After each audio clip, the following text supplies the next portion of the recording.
Lag today, but gonna test that, make sure that's true. All right, we're gonna say 1, 2, 3. Because I got rid of that center. Oh, that was the old stream. We're live now. We're live now. It worked. All right, Twitch, no lag from what I saw. Let's check out YouTube. Today's special, guys. I know we're bouncing around a lot with app development, Flutter, native, talked about some Maui stuff, KMP. Today's different. We're going old school. Randroid's dojo is back. We're going to do game development. But before I do that, what you see on my screen is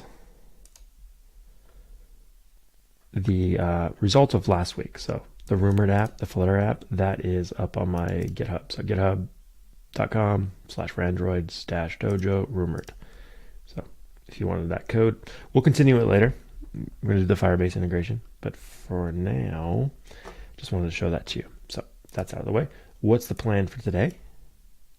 We're going to be noobs. We're going to learn Unreal Engine. Unity's dead. Long live Unreal.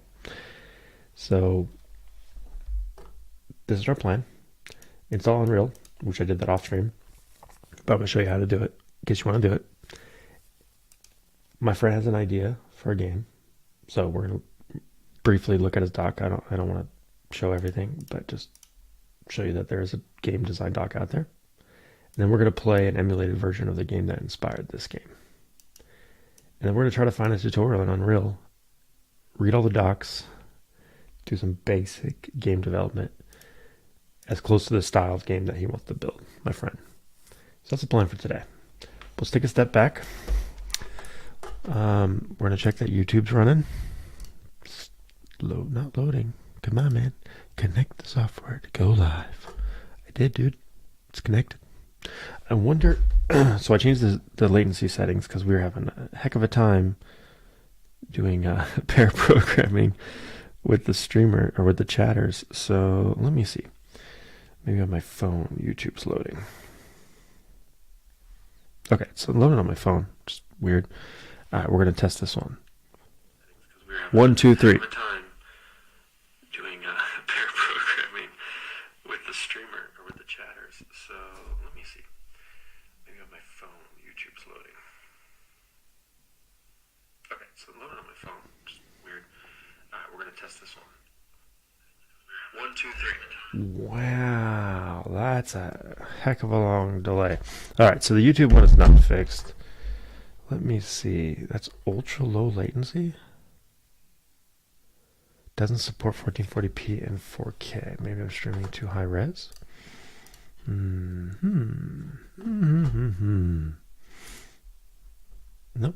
1280 720p. Okay. Health, no data. Why is there no data on this stream? Yeah, that's an unacceptable lag. Well, here's what I'm going to say. If you guys want to chat real time, you don't want to delay, go to Twitch. Otherwise, YouTube is my recommended platform because it's going to live, the VOD's going to live forever, and I might edit it into an actual video someday. But for now, just go to Twitch, and that's where you can chat with me in real time. Alrighty. Let's get started. So, why Unreal? Well, you probably heard the drama about Unity a little while back. If you've seen any Randroid Dojo's videos in the early days, live streams with my nephew Miguel, shout out Miguel, we did a lot of Unity work back then. It was the free, easy engine to get into, but nowadays, I think Unreal is the future. I mean, it's always been the best engine, but it was kind of hard to get into when they added the blueprints thing. And so it's probably changed a lot since I even last touched it many years ago. So we're going to basically be noobs here today. We're going to take our time. We're not going to rush. People may join in, pop in and pop out. I don't know. Speaking of which, I am going to send the invite out so people have it. Let's use the Twitch one since that's got the real-time streaming. And but thanks for joining if you're already here. I don't think anyone's here, but thanks for watching. Let's see who pops in. I want to send it here. Gotta send it to the friend whose game we're building or trying to build. Send it to Miguel. And let's send it to Stefan and Bob. Some coworkers. Why not? Why not? It's not app development, but maybe they'll pop in and say hi. I don't think I got Kyle's number. Do I? Oop, that's weird. Didn't send. Try again. Didn't work. Do it from my phone.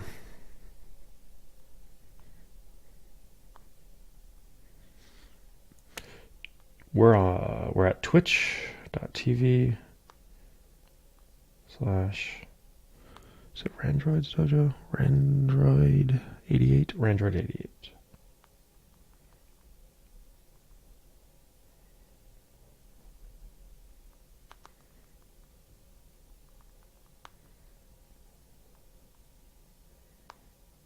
Cool.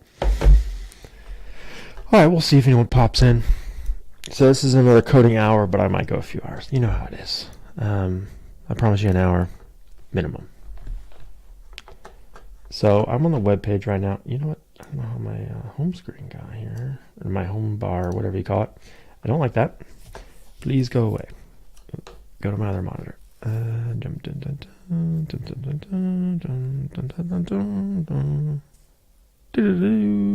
Displays. Okay. We're going to set this guy as our home screen.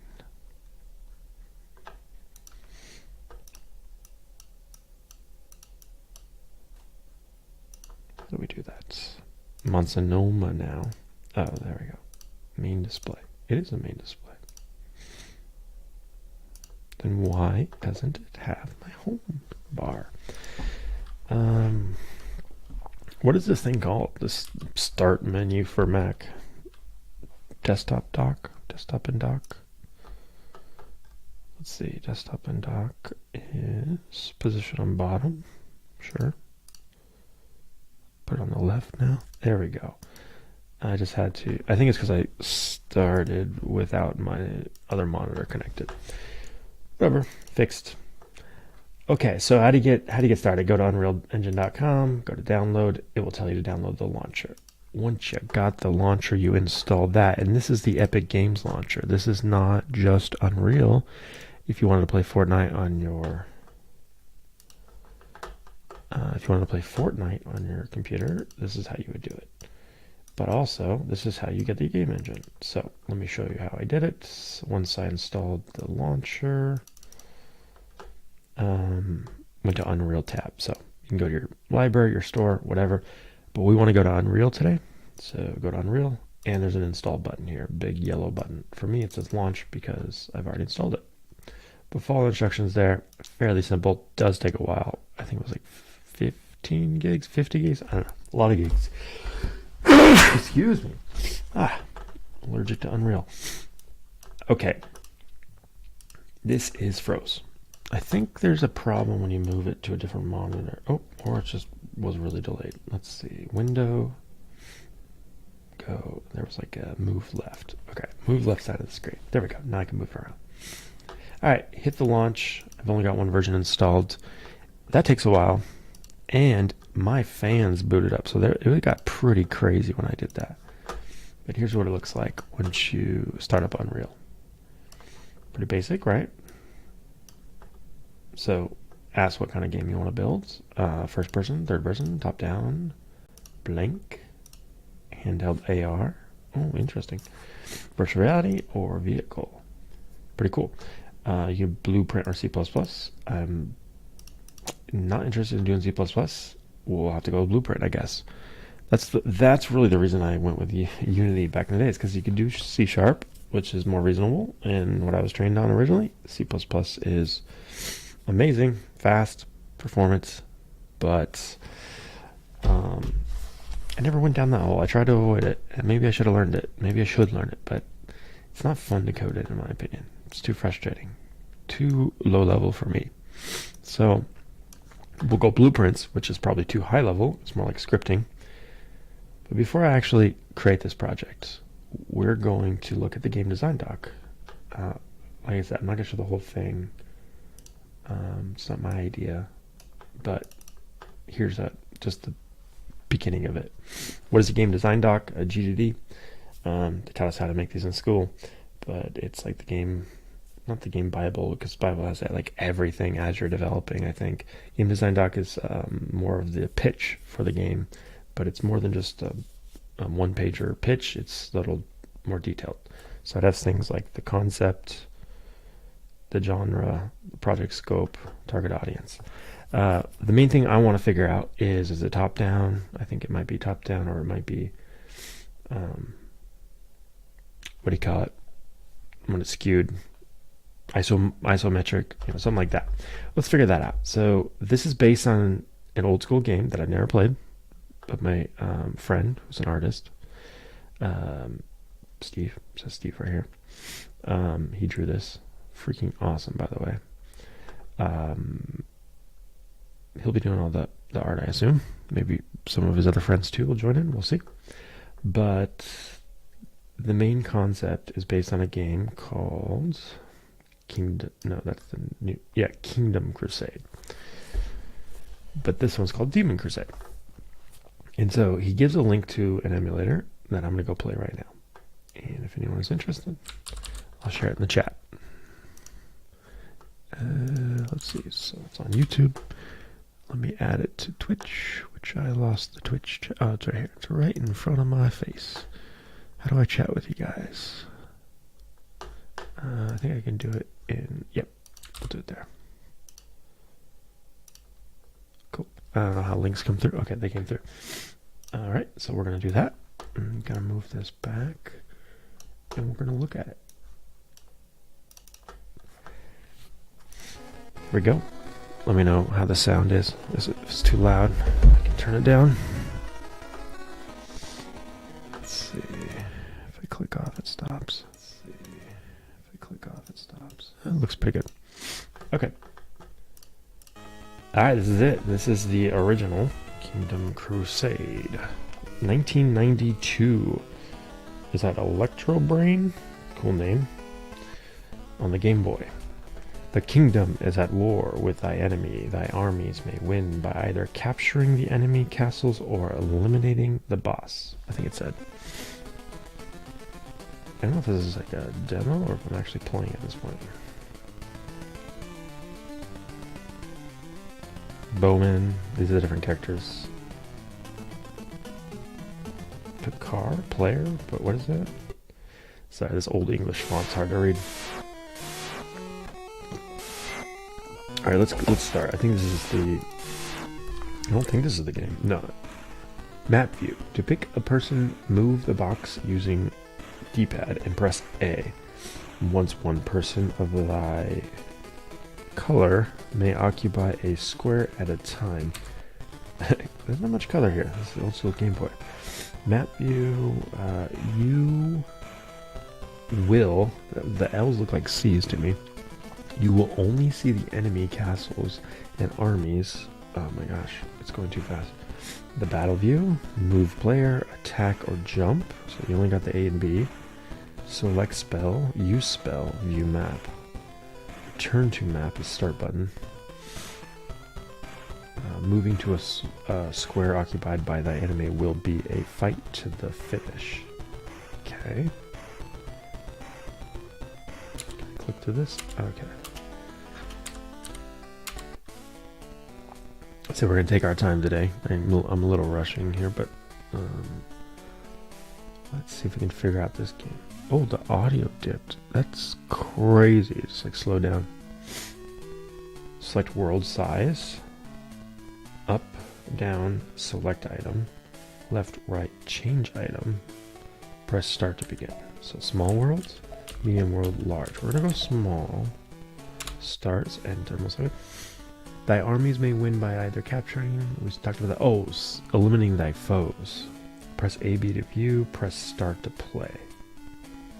AB to view, start to play. A. Actually don't know the controls, so I'm going to click off. I'm going to click this button. A. Where's A? A is Z. Z or X. No, Z. Sorry. B is Z. A is X. So ZX. ZX. Okay.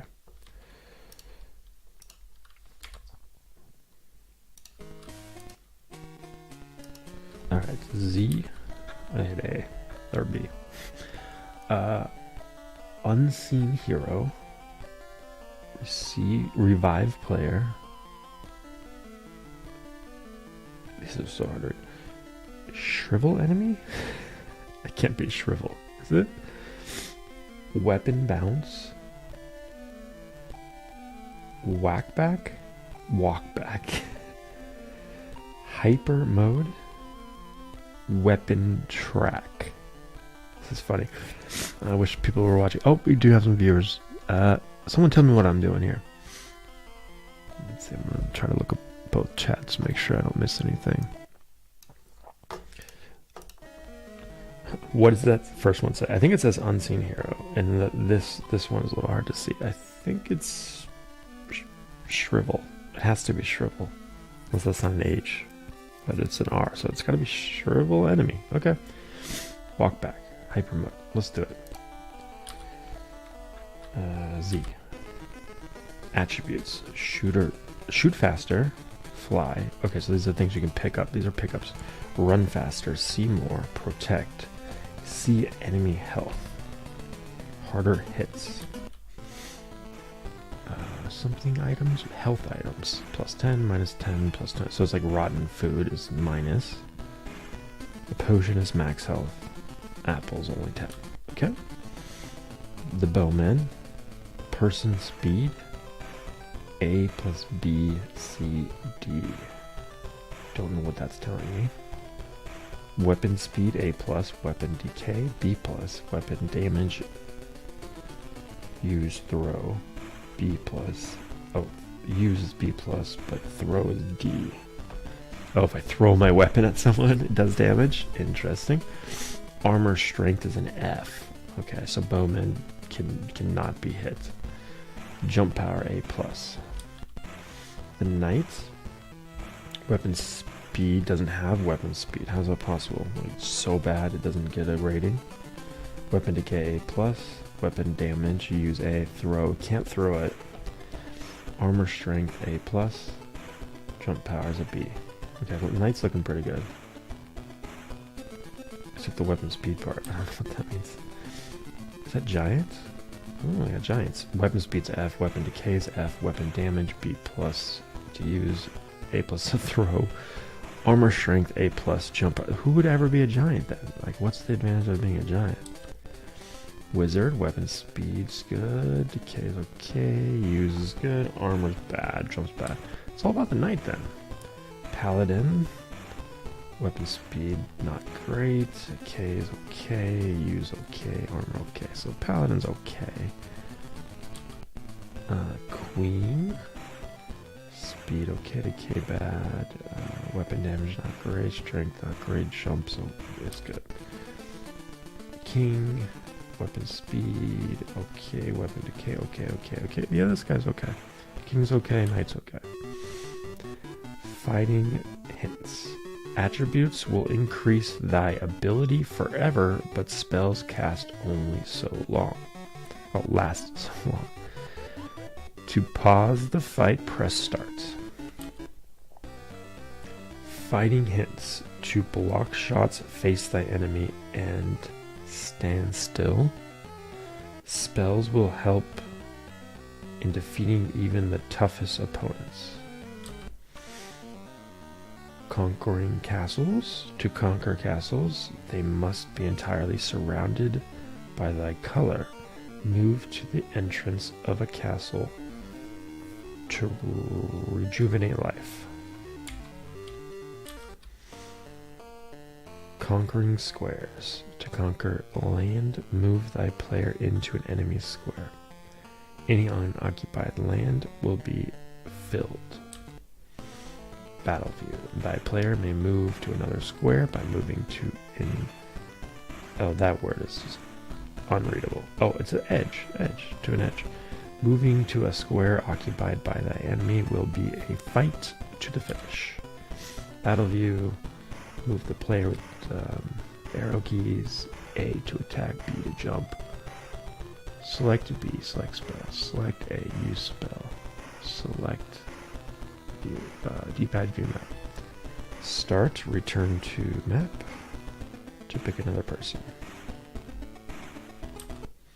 Map view, you will only see the enemy castles and armies which are close to your people and land. To pause the game, press start.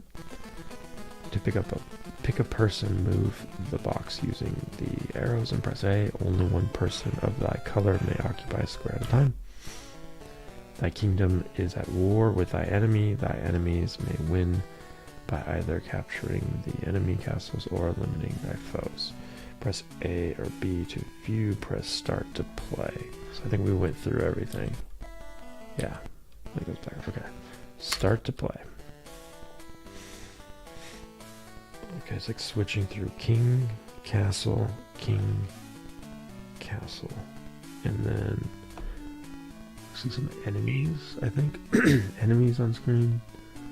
Don't know what all the flashing icons on the bottom left are. Alright, let's see. Let's hit left, right, okay. Up, down. Plane. Queen. Mountain. Okay, so it's the player and what space they're on. So the king is at the castle. The bowman is at a castle. Another bowman, another castle. These are enemies, I think. Knight castle. I see. Dark squares are not mine. There's a mountain that is mine, or yeah. There's a mountain that's not mine. Bowman, queen, giant, knight. I see. So that's why. Okay, so each type, you play all the character types. That's why. That's why they have some ones that have terrible stats. Wizard, forest, mountain. What's this thing? A forest. Okay, I think I see everything I can see. So we gotta watch out for this knight at the castle. Can we take him on with a king? No, we'll probably need our knight. Can hit him from afar with the bowman. But let's start getting another guy close. The giant's terrible. Let's get this knight closer if we can. I'm gonna hit A. Oops. Okay, so I'm the knight, I think. I can walk. Can I do anything here? A. B to jump. B. Okay. What's happening? While I move, is people coming at me? Do I have to pause? Forget what this guy was. Did anyone move towards me? I moved up, right? Because I used to be here. So I think I'm making progress. But I don't see anyone moving close to me, so that's good. That's paused. Let's go back into the game. Let's just go straight up. Oh, that's bad food. Yeah, I don't want that. It's a log. Can't do anything with that. Okay. Alright, I'm up another square. Got a shield. I think these last forever, right? They said. Going up again. Oh, I'm at the top. Let's look at the map. I can't go up, even though there's a castle up. Let's try going left.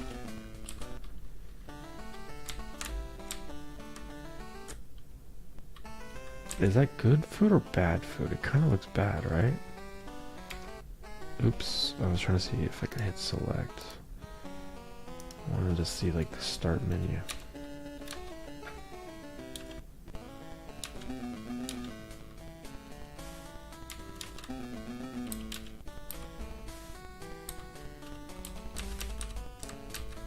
Let's go up now. Okay, so we just couldn't go up to the castle, but we can go up here. Maybe because there was another guy there already? Oh, is my turnover? Uh-oh, somebody attacked me. Okay, so we weren't watching out, and that knight is attacking my bowman. Dang. So we have to go to it. Shoot. Shoot, shoot, shoot. I see.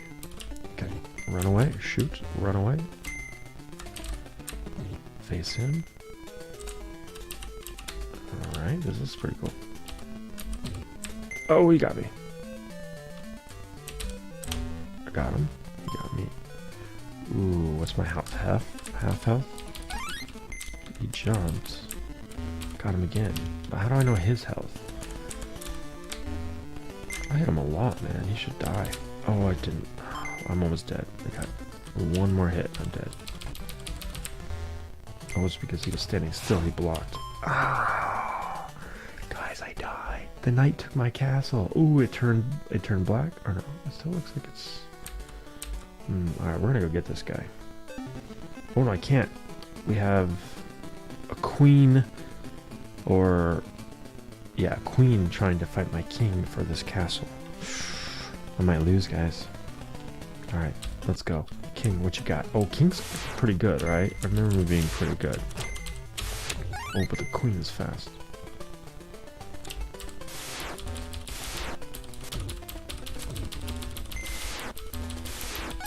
Did I get her? No, she's jumping. See if I can get her just by doing this. Got it. Just gotta time it. Got her. Can't pick up her pieces. I guess that's like gore. Okay, let's go back to the map. See if we can defended our castle, which is great. Let's see if we can get this guy to the castle. Come on, dude. Oh, can I pick this up? No. Or like can't like own it. What is that? Good or bad? Kind of look like a feather? It's not the feather, right? Are we at the castle yet? This is blocked off. How's this blocked off? How do we get to my own castle? Can't go up, right? Now can I go up? Ooh, I made it to the castle? Let's see if I can get to him. Oh, not at the castle anymore. What was that? Oh, I was at his castle. How do you take... I don't know how to take a square. Do you guys remember what it said? I do not. I do not remember what it said. What is this thing?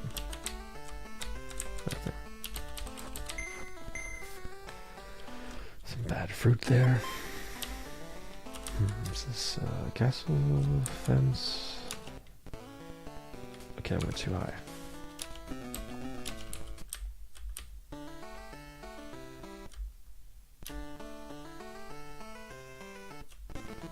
Okay, now we're fighting at the castle. I hit him. I'm half health. Ooh, gotcha! So I need like a potion now. Okay, so I left the castle undefended. Is that a bad thing to do? Probably. Are we gonna do it anyways? Yes. We're gonna go deep into their territory. There's a potion, but it's rotten. I wonder if they rot if you leave them there for a while, or how that works. So I don't know. That must be some kind of shield. So I'm at their castle. Nobody's here. Can I steal it? Give me your castle. I now own your castle. I'm gonna leave him here. Oh, that's not even that's a different castle. Okay. Bowman. Queen. She's in the mountains. Okay, more guys down here. Ooh, more stuff down here, yeah. This is a paladin. Here's the other knight. Okay, we're just gonna take all the knights. I'm gonna get that. Whatever it is. That looks like a rabbit. But it looks kind of bad, right? I'm gonna get it. Don't know if that made me faster or something. I can't leave this area. Why not? That's the thing I don't really get. It's like when how I'm blocked. Oh, because there's another guy there. Okay, so you just cannot go somewhere where you have someone else. So I have to go down to get out of here. I think the map's telling me something, right? It's saying there's a guide to my left and up. And if I go down. Yeah, and there's a forest to my left. Okay, so yeah, this bottom left corner is a map. Got that. Okay, figured that one out. There's a staff here. Okay, is that a new weapon or what does that do? It's beeping. Something's beeping. Oh, because someone was coming to my castle. All right, well we're gonna fight, dude, because I'm here too.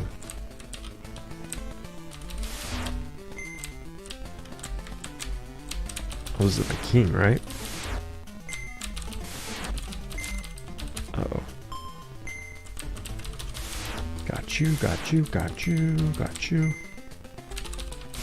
Got him. Alright, no problem. King is safe. This guy's still by himself, but somehow he didn't take over the castle. Maybe it's creeping, right? It looks like it kind of creeped over a little. Maybe it did take it over. I cannot tell. But let's get back to our knight. Our plan is to get somewhere with our knight. He's in the forest. Let's go over here. Now, oop, sword. Is that a sword? I can't tell. Gotta go up. I'd like to know how much damage, like, I like to know how these pickups are affecting things. Because I can't tell if they're affecting anything. Okay, got the wings. Totally forgot what those do. Another item up here. Can I get to it? Yes. Again, don't know what that did. Look at the map. There's like people everywhere, and it's saying I'm blocked from going left, right? No, I don't know what that was saying then. Why is it? Oh, it's saying I'm in the dark territory. That's what it's saying. I want to go to the... What is this? Not woods. Oh, it must be woods, I guess. Okay, looks like I'm coming up on somebody on my left. Should I fight him? We're gonna fight him. Okay. Fighting a wizard. Ooh, let's see how that goes. I don't see him though.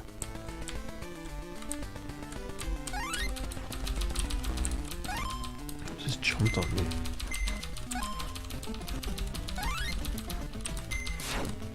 Okay. I'm about 3/4 health. That was easy. These knights are OP, man. Oh, finding a giant now? Is that what that is? Giant, yeah. I beat this old school game on my first attempt.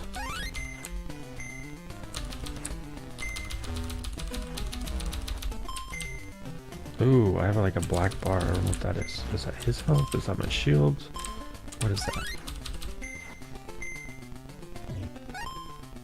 I guess the jumping. I forgot I could jump. Let's see how good the knight can jump. Pretty good. I don't know why you wouldn't be a knight.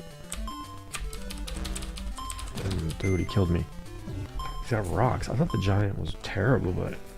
Oh, maybe throwing is useful. That's my bad. Alright, so I'm down a knight.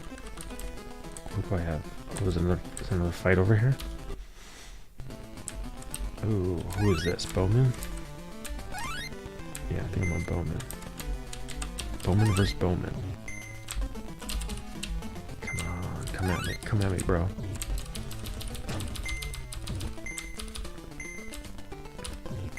I gotta time it a little better. Oh, he can shoot diagonal. That's rough. Oh, got him. Got him. I think he's gonna get me first, though. This bow's hard. Ooh, come on, that flower. Oh, saved his butt. Diagonal. Oh, this is hot. This is cool now. The diagonal's really adding to the complexity. Going after each other. He got me with the diagonal. Get him. Oh, I should have jumped. I'm gonna die. Ooh, this is hard. I was getting kind of confident. I am no longer confident. Okay. What's happening here? Queen. You can kill a bowman, right? Oh man, the rate of attack is really bad. Really slow. Oh, I got him with a diagonal. These guys gotta be close to death. Oh, I thought I died. I was like, why am I blinking? What's that food? Can I eat it? Do I have items? Is there a select? I gotta figure out how to do select. Let's look back at the controls.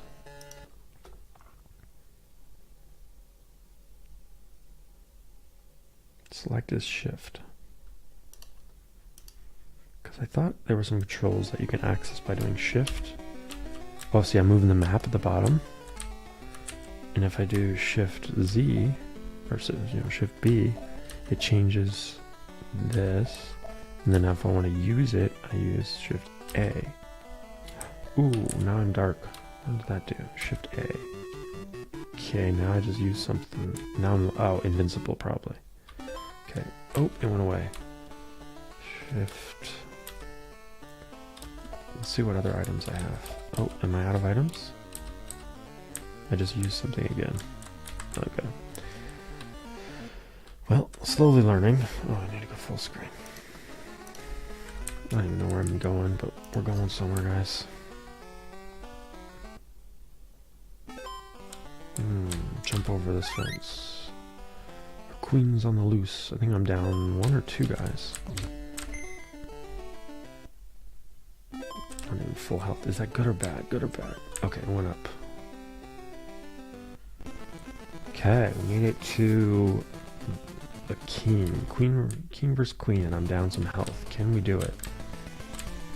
Where are you, dude? He's chasing me. The king's like one of the best, too.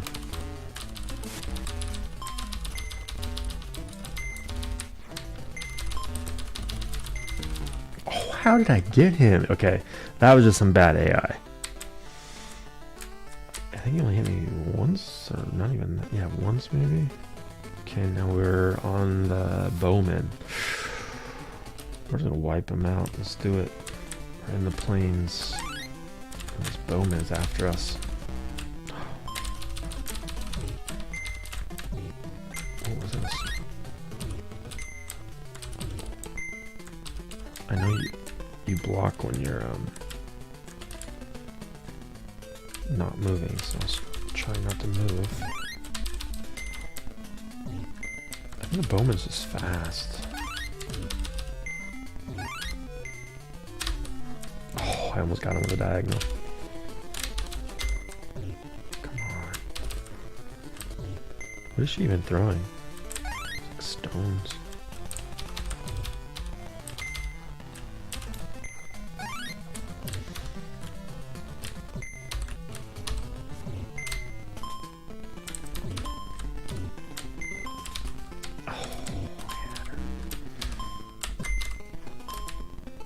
This guy's good at diagonals.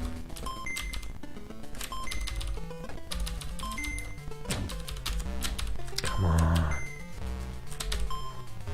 Oh, so close.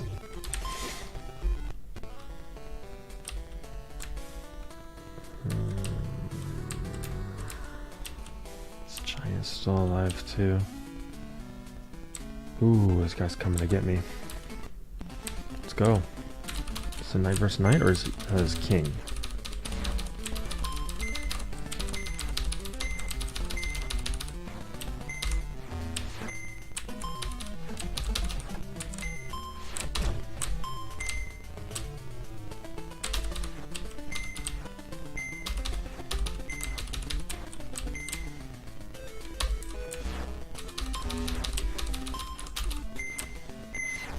What? Oh, I got him with a diagonal. I was one hit away, guys. Oh, let's eat this food.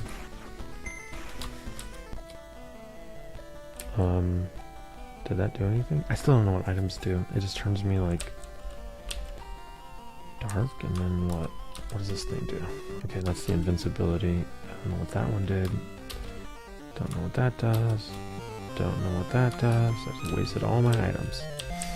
Yay! I'm so low on health. There we go.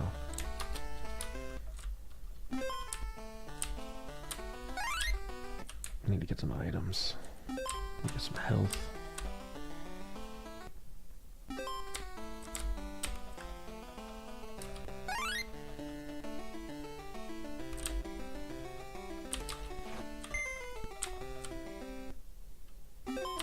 Bad cheese. Bowman.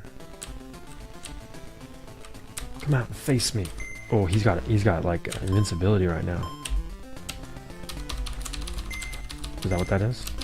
I mean, I guess not. Maybe it means he's low health. Don't know what flashing means. Put that on the list of questions.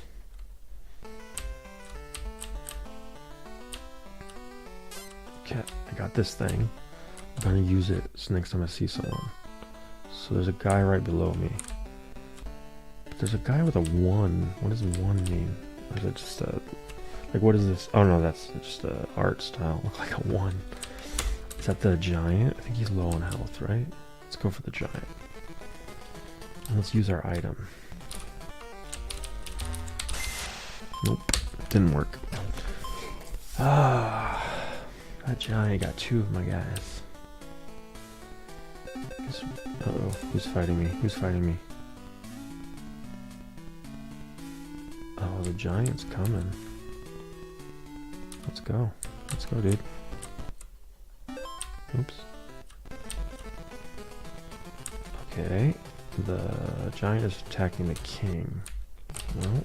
Oh, no! I got the bad health and I'm almost dead! Ooh, I was like, those are kind of weak. Those don't do anything.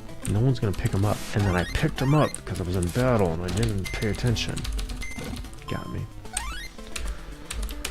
Not looking good, guys. Not looking good. So giant versus giant. It's kind of slow. Maybe that's one thing we can work on first, is with our player movement. Work on each player gets different speed of movement. Shouldn't be too crazy.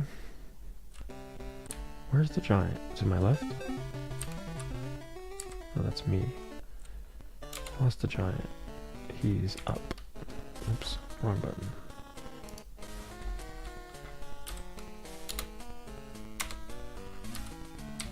What? Oh, I have to click. So what happened? Up. Up. Right. Up. There we go. We're gonna fight. Giant versus giant. I'm over it, dude. Totally done with you, man. I think it moves faster diagonally. Oh, that hit, was that not a diagonal direct hit? Oh, there's 2 attacks. How do you do that other attack?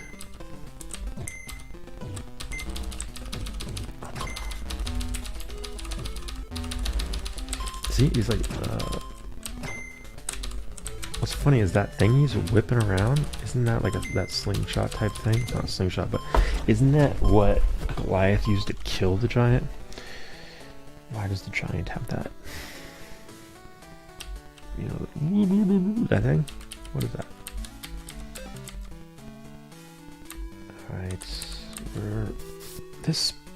I was talking so much crap about the giant, and now he's like the best. I guess he's just got a lot of health. I feel like he does a lot of damage to them. I'm gonna have to look at stats again, because I don't understand how he can be so good. Ooh, got some food. That helped. Go giant, let's go.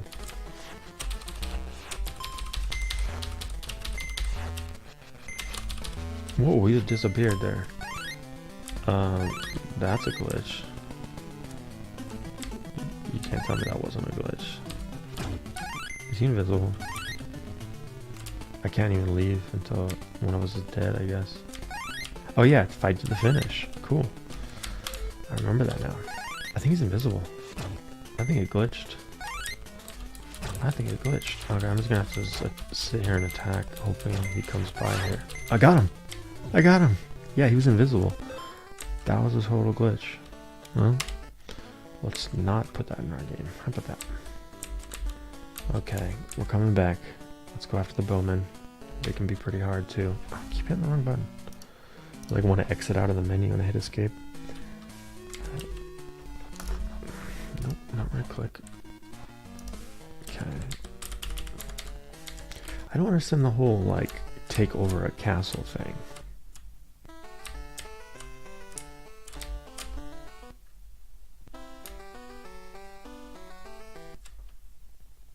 Because there are like two ways to win, right? Take over everything or defeat everyone.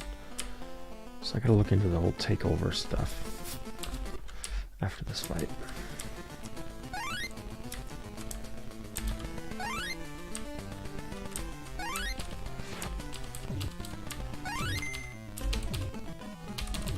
Yeah, Bowman's just too fast.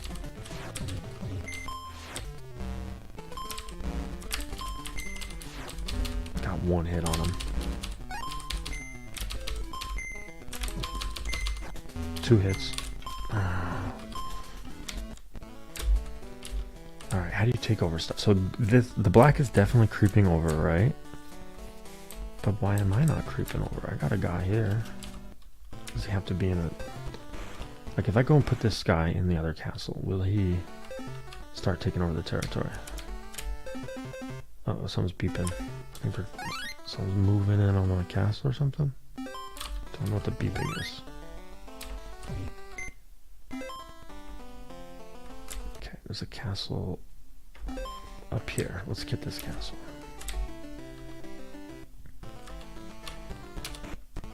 Alright, we're watching this guy to see if these start to turn white. Like top and left side.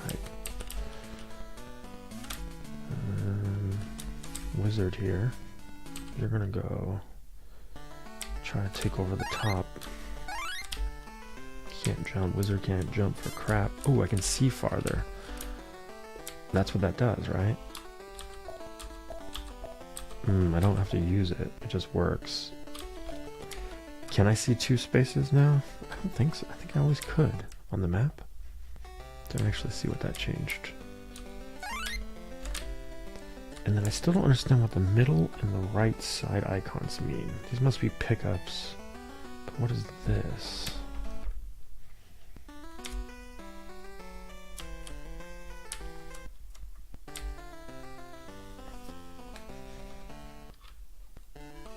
So that's a white castle. We don't care about that one. Alright, more health. He can't. Oh, he did jump. Let's say you can't jump over fences. Looks like someone's coming for this castle. Alright, I'm gonna hold this castle. Oh, I think he wants to fight though. It's a bowman. Let's see. Yeah, I didn't take over any of these. So what is the point of this? How do you take over territory? Is the bowman their last guy? How am I winning? I feel like he killed way more of my guys. Alright. Wizard, do your thing, Gandalf.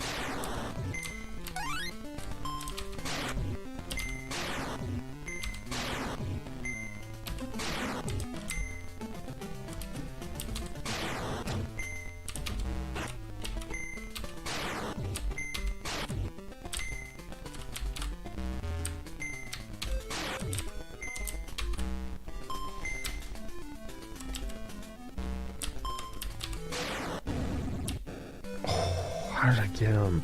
So did I win? Like nobody's left, right? Thy troops have fought valiantly and defeated the enemy armies. Victory is yours. Start to end. A to view. Okay. So I won by killing everyone, but I don't think I was taking over territory, right? Because this is still dark. Maybe I would have had to like take over this. No, because I took this one over. We're gonna have to look those rules up, but I think we have enough to get started. What do you guys think? Like plenty of games, plenty of gameplay that we can figure out. So it seems like we need a top down for the map, and then we need side scroller. It's not even a side scroller. It's What is that? Is that top down? It's top down, but you're looking at the side of the person. Like, what is that even called? Let's ask AI. Let's see.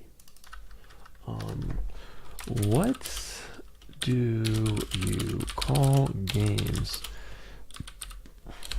That's not really top down because you're like when you're in the castle, you see like the back wall, but you see the character. What do you call games where the room is skewed, but the person is viewed from the side? Side-scrolling games.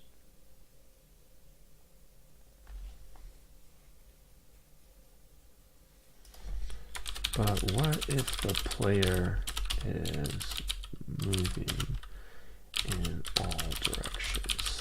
Does that matter? It's not side-scrolling. Players move in all directions, but the view remains fixed from the side. This is generally known as 2.5D, pseudo 3D. Terms 2.5D is used to describe a range of graphical layer 2D, maybe isometric and oblique projection. Others use isometric projection or oblique projection. Okay, so what's the name of this game again? Kingdom. What style was Kingdom Crusade? Kingdom Crusade, known as in Europe as The Legend of Prince Valiant, is a game for the Game Boy that was released in 1991. It has a style that could be described as side view flip screen style. This is because the game presents at levels in its levels in a side view format, and each screen is static. When the player reaches the end of one screen, the next screen appears rather than scrolling smoothly. The game also features combat and platforming elements, with the player moving in all four cardinal directions on each screen to navigate the environment to engage back. Okay, so it's flip screen because it's like a slideshow. It flips to the next screen as you scroll, but it is side view. Okay, it's described as side view, as a side view. So it's not side scrolling; it's side view. Okay. What are the item pickups in Kingdom?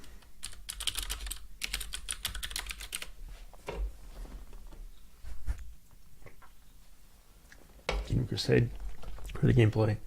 Yep, health restoration items that restore the player's health or give them extra lives. Oh, I didn't know about the extra lives. Weapons, different weapons or upgrades to increase the player's attack power. Shields, items that could provide temporary invulnerability or increased defense. Power-ups, various power-ups that could give the player temporary abilities to enhance their stats. Keys or tools to unlock new areas or solve puzzles. Unfortunately, I don't have the exact details of the items available in Kingdom, as such specifics can be quite niche and may not be widely documented. For the most accurate and detailed information, refer to the game's manual or a dedicated game guide. Well, we could probably find a website, feed that information into here. Kingdom Crusade manual. There we go. Cool. How can I print? Let's go. PDF to text. So we're going to go PDF to text, download, save, choose file, Kingdom Crusade. Bum, bum, bum, bum, bum, bum, bum. This is how you guys learn, right? You can't just read the manual. You gotta, let's see, convert scan pages will be images. I don't want that. Scan pages will be converted to text. That's what I want. Premium. No. We want free. PDF to text. PDF to text. PDF to text. Error. Convert PDF to Word online from PDF to text. I will download a Python script and run it if I have to. We will figure this out, guys.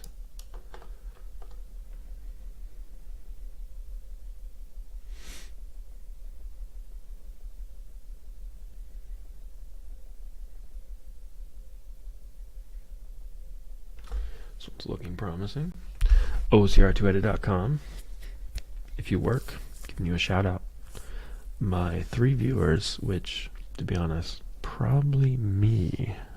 Phone, YouTube, Twitch. 3. No, I saw it go down to 1 before. I think we got people here, right? Shout out in the comments if you're here.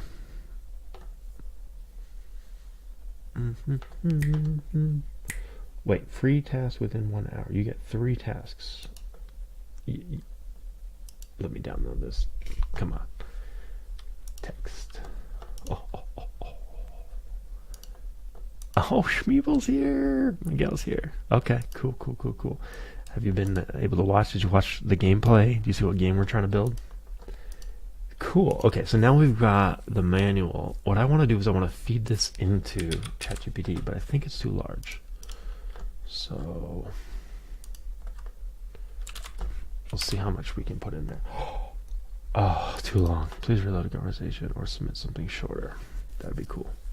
Just join them at lunch. Okay, so you might have missed it, but we just played this game for, I don't know, 30 minutes. It's called Kingdom Crusade, and we won because we defeated everybody. But the style is Game Boy game, side view, where you navigate the world by, you're in a static, your background's static, you're in this large square area, and you can walk to the edge, and then you go to the next zone, and it just flips to the next static image. So shouldn't be too crazy. Oh, there's an ad.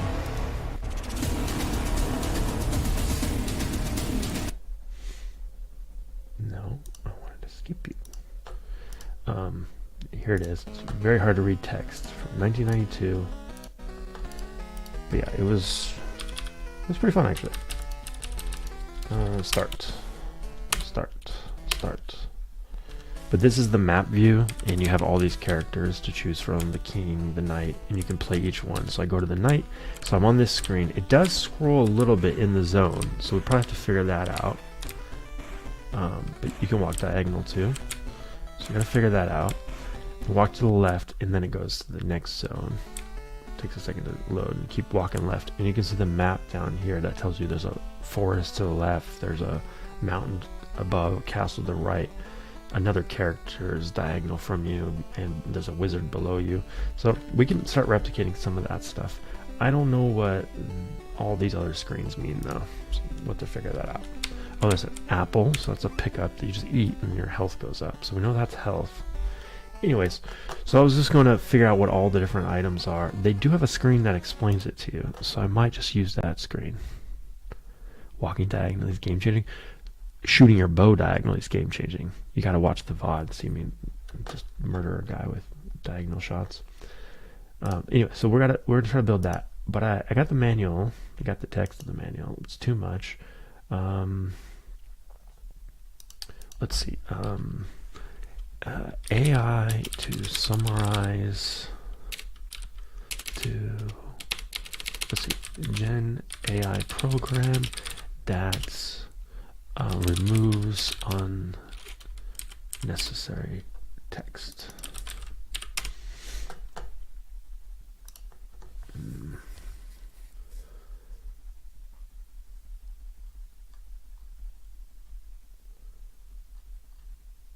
Image generation. What doesn't really have written content generation, brainstorming tools, meeting notes. There's a Otter.ai kind of already serves as meeting notes for interviews, but journalist meetings and interviews aren't really centered. Buggy summarization tools. I want large text processing. So Gen AI large text processing. Cool view. Generating, answering, a breakthrough in Gen AI. What? 4 key steps to getting started. No, thank you. large language model processing, AI data processing, any word converting with AI, copywriting that converts marketing copy with any word. Let our smart copywriting tool create your ads. Nope. AI large models. 3 hard truths about Gen AI's large language models. Understand Gen AI large language model limitation, natural language processing power, large Gen AI for better. Here's what we're doing. Gen AI free tools. And there's like lists of these things out there. Bard, Grammarly, No, Amelia AI. What is Gen AI? 6 free generative AI tools that are great for beginners. Free AI image generator. Here are 30 generative AI tools you can try for free. That's from February. We want the updated list. Copy AI. 7 free tools. 10. Here's what we do. GitHub. Gen AI tools. Here we go. Curated list. Thank you, guy. Oh, 2 weeks ago. Also, Gen AI contribution guideline, recommended reading, text, code, text. OpenAI's API provides access to the GPT. Gopher by DeepMind. Opt, open pre-trained transformers, Bloom by Hugging Face and the model similar to GPT-3. Llama 2, Claude. So I don't want to generate text, I want to process text. So image, video, audio, other, learning resources, more lists. Recommended reading, other. Diagram, prompt-based, image does not. AI dungeon, clickable, generating ads in seconds, scale spellbook, built and compare and deploy large language models, apps with scale. Scenario, AI generated gaming, teleprompter, an on-device AI for your meetings that listens to you and makes charismatic quote suggestions. FinChat, using AI, FinChat generates answers to questions about public companies and investors. What I want is some documents processing. Private GPT, ask questions to your documents without an internet connection using the power of LLMs. That's kind of what I want. Just looking for docs, go here. Project is a production-ready AI project that allows you to ask questions to your documents using the power of LLMs. Yep, that's what I want. Basically, where is it? OpenAI JSON. That's not it. Is it? Download OpenAI specification. Oh, did that URL. Introduction. Project GPT provides API containing all the building tools. Quick local installation. The steps on installation settings section are better explained to cover more setup. So let's just do this. Git clone. Docs.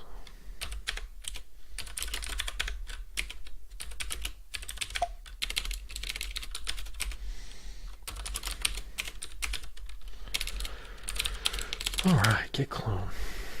And then let's do cd private pyn install 3.1.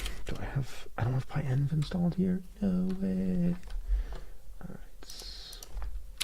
macOS install pyenv for switching between different Python versions really easily. I can do this real quick. The project was forked for ruby-env. Cool. How it works. Installation. Updates.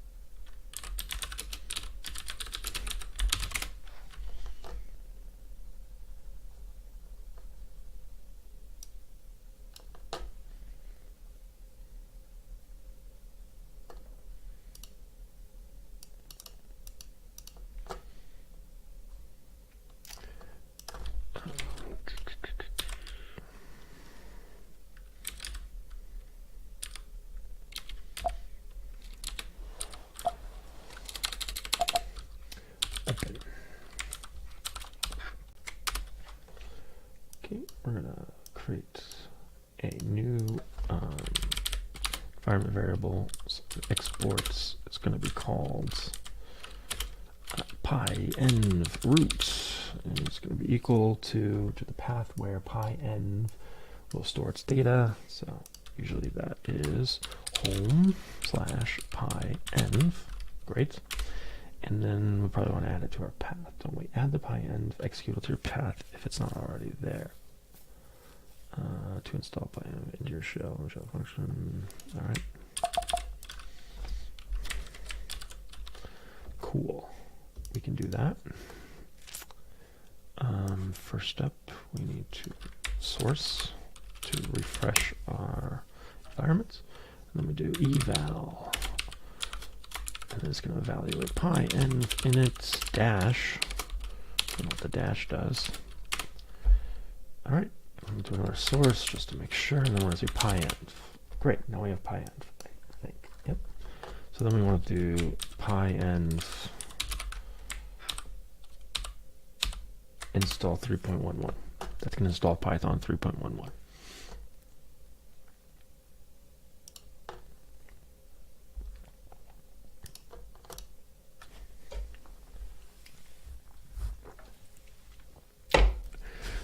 Okay. Now we're coding. Not really. We're typing terminal commands.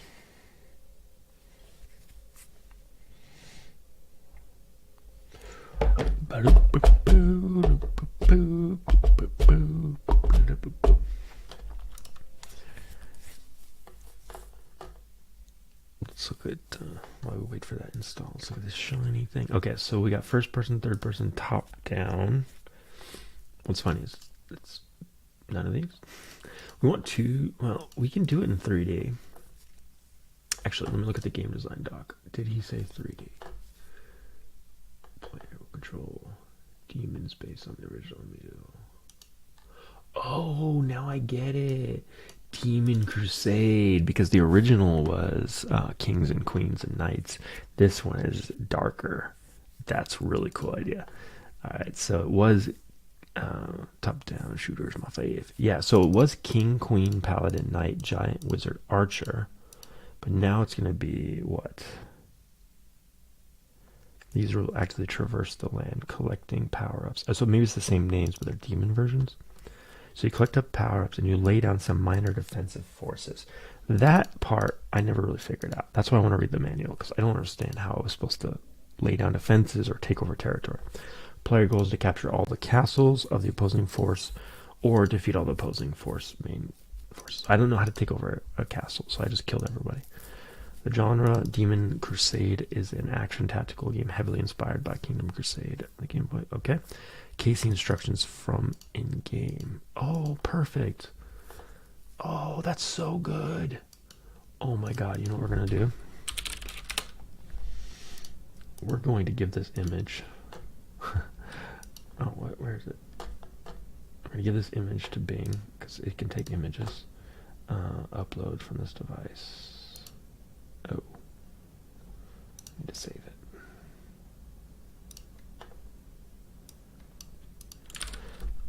Kingdom Crusade.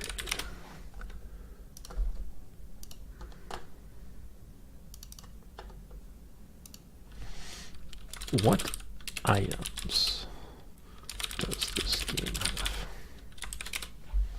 Oh, is it balanced? I want more precise, dude.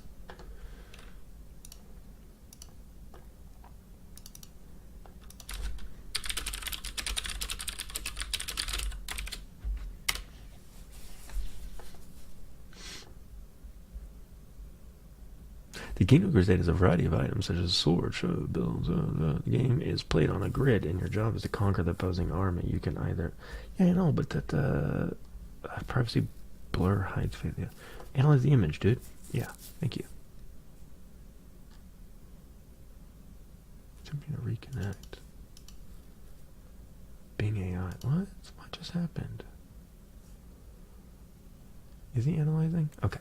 The Game Crusade appears to have a variety of items based on the image you provided. Swords, shields, bows, arrows, armor. These items are likely used by the player to interact with the game world and comment. Okay. What else? Stop doing that. It's still responding, so it's still processing.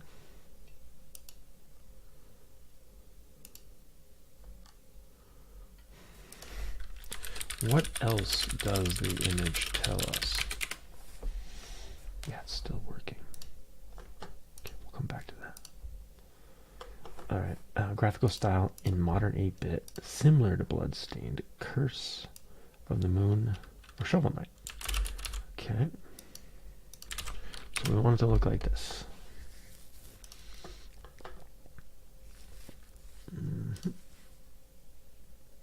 Nice. Like that. Okay, we can do that.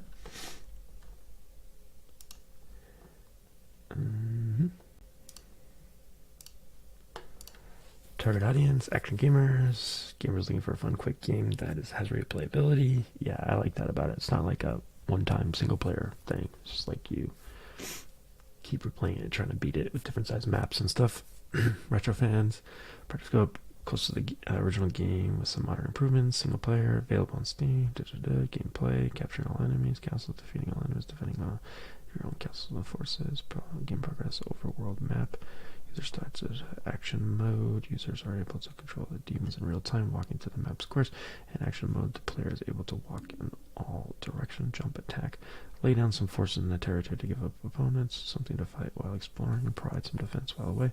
Win conditions, when the user sort of all enemies, castles, or defeats all main enemy forces, enemy castles.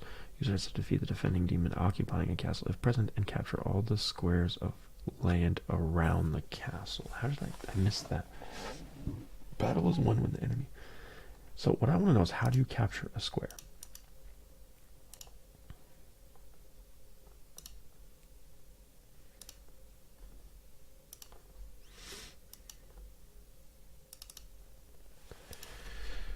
How do you capture a square?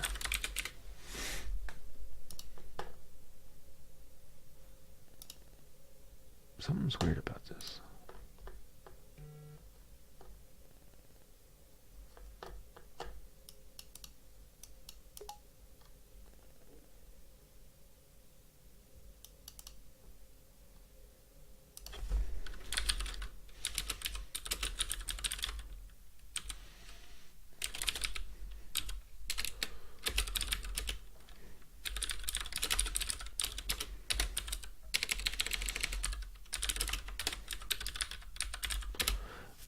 My friend just hit me up, so I'm letting him know we just played Kingdom Crusader on stream, and now we're analyzing the rules.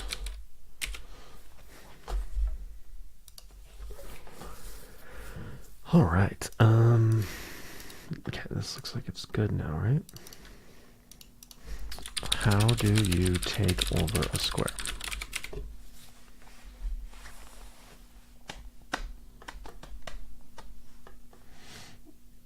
Let's let that process and let's read it ourselves. Okay, so map view, battle view, conquering squares. To conquer land, move thy player into an enemy square. Any unoccupied land will be filled. Conquering castles. To conquer castles, they must be entirely surrounded by thy color. Move to the entrance of a castle to renovate, reinvigorate, rejuvenate life. Oh, you can regen health. Okay, we're gonna go back and play. Okay, let's say the image you sent is of a game instructions like Kingdom Crusade. However, the instruction and the image do not provide specific details on how to take over a square in the game. Unfortunately, I couldn't find specific information. That's not true. It's right there. Conquering squares. Doesn't the image talk about conquering squares? I wonder if it's having trouble reading the font. I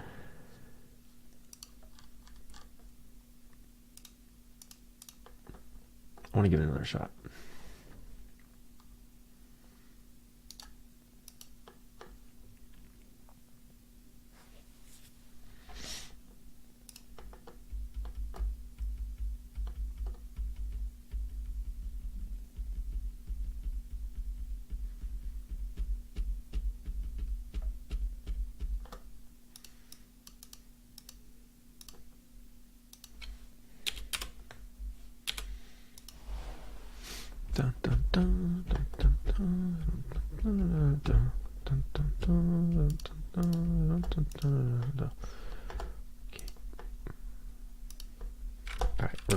see if we can take over something.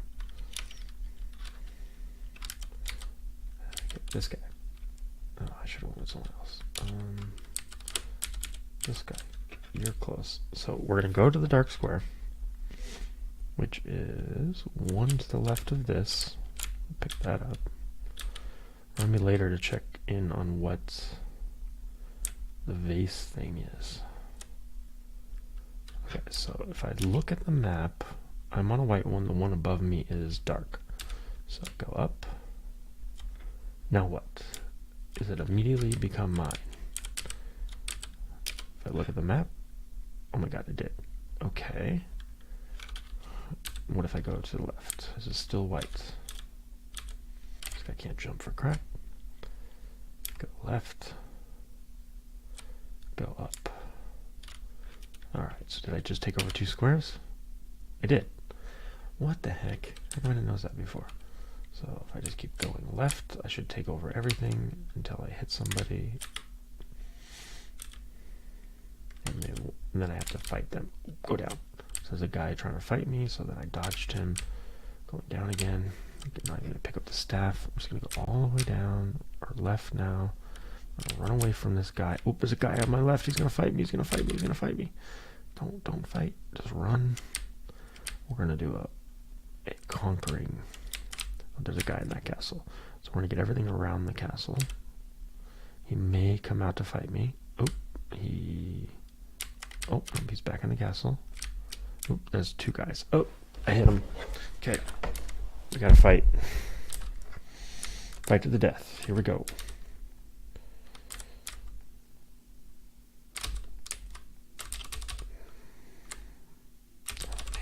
Little staffs.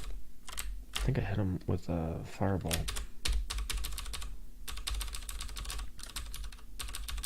Yes. Bye-bye. Let me see if I can take over the whole castle. So I need this square. I need the one next to it.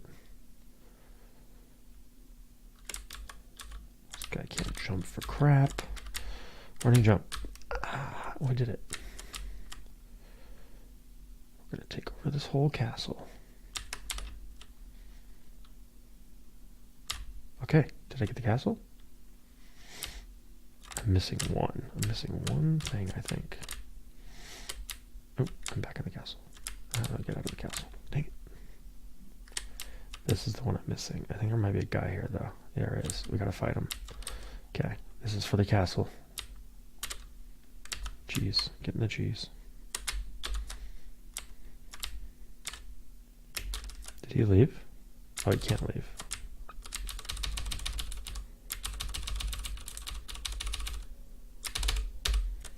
I hit him 3 times, 4 times. This guy's got a ton of health.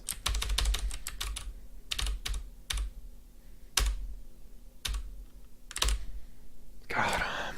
So the castle's mine, right? Yeah, it is. Look at it. We just took over a castle. See? Right here. Ours. So we just have to win the game, we would have to take over 1 more castle? Is that right? Up here? Oh, we got this. Let's do it.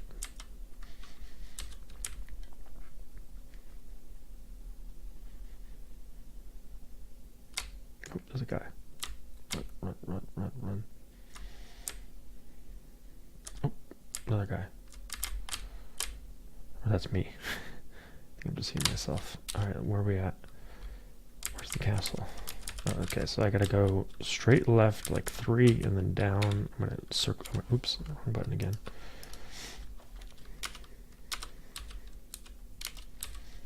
Oh, somebody want to fight, or what's happening? Click. Come on, I clicked. What's happening?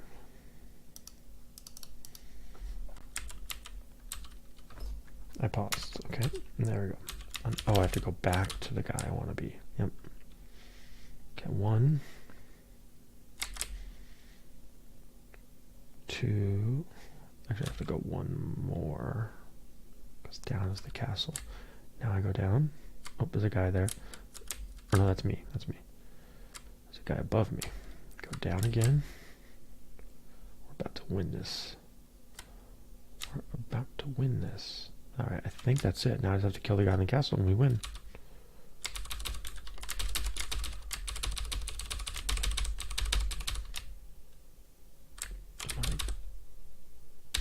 like a king, right? I left. What happened? How did I get out of the game? I accidentally like hit 0 or something. Oh no, did I refresh? What did I do? I glitched it out.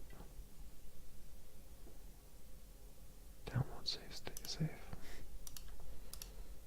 I think I just like paused or something. This is like hitting too many buttons. Well, let's just say I would have won. I might have died there actually. But okay, so now we want to take over. What else does this game do? I apologize if the image description provided by my tool didn't mention anything about conquering squares. Seems there might have been an error in an image now. So could you please provide the text or instructions relating to conquer squares? I'm here to help. Sure. Let's see if they have that in the text that we got from the manual. Conquering squares. They don't have that. Squares.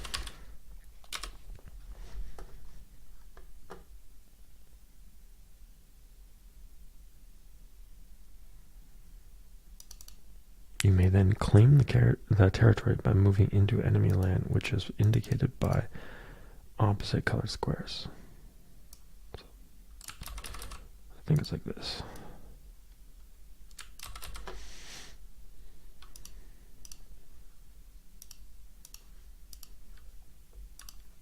Dang it. Where is it? Oh, here.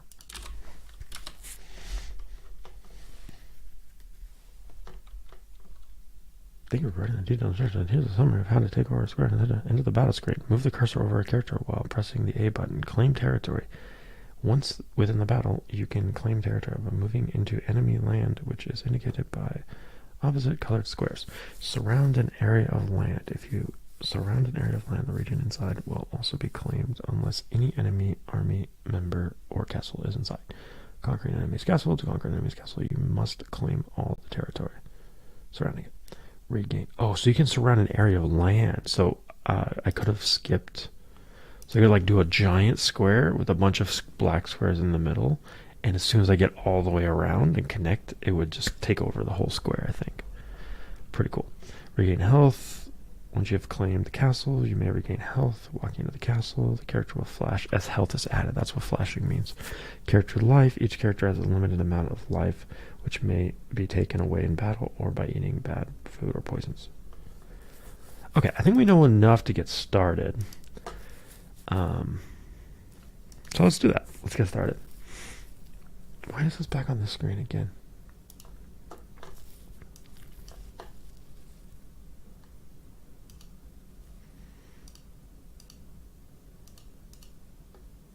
Okay. Let's do this. Let's take a break. Oh, we have 4 viewers now. Sweet.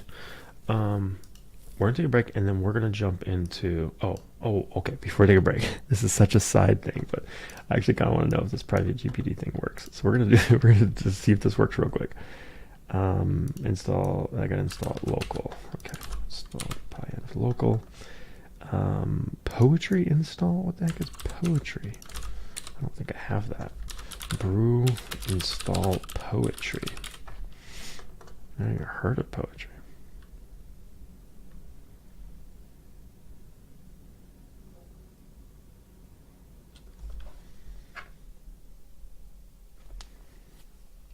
Download embedding in LM models. For Mac with Metal GPU, enable it. Yes, please. Run the local server. On Mac with Metal, you should see GML Metal. Navigate there. This would be cool if this works. Like, I don't want to spend all day troubleshooting, but oops, didn't I just run that? No, I didn't. Okay. Brew installed. Now I'm installing with UI local. So this is installing whatever this. All the dependencies to run this private GPT. Cool. Why are we doing this? We are going to analyze the game doc, which was a PDF, and I used a website to translate it to text.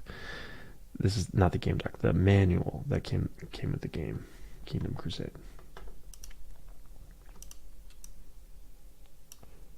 Download embedding in LM models. Poetry. Alright, this might be big, depending on how big the models are. 4.3 gigs. Yeah, it's going fairly fast. I'm going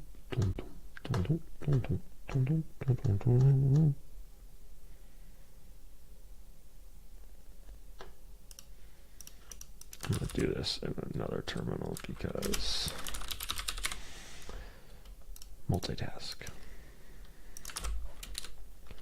Should enable metal.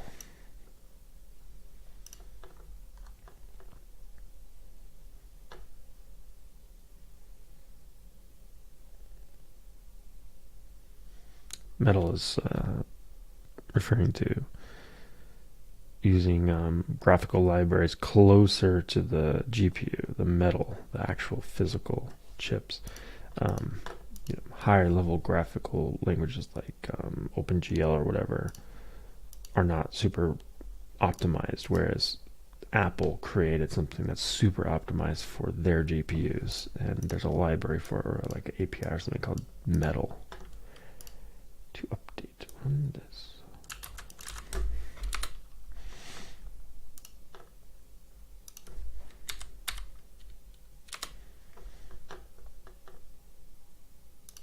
Okay, that finished, and then run the local server.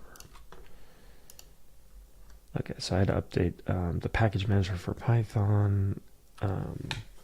Still failed. Error pips of his resolver does not currently take into account all the packages that are installed. This behavior is the source of the following dependency conflict. Successfully installed. Maybe it's fine then.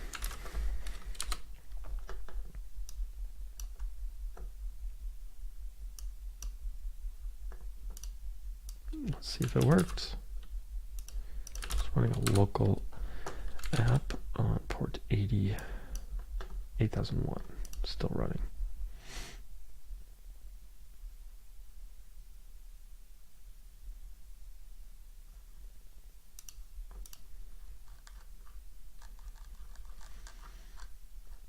Unzipping.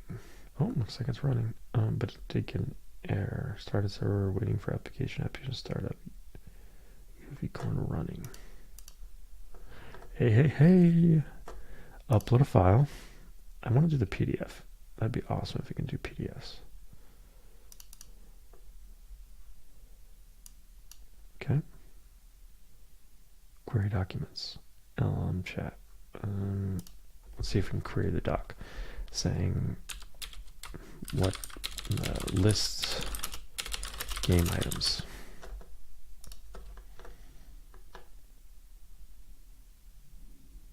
Just processing. Sure, here's a list of some popular game items. Sword, shield, but no.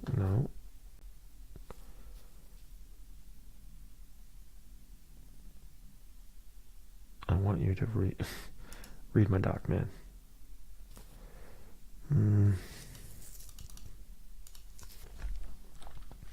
Rules of Kingdom.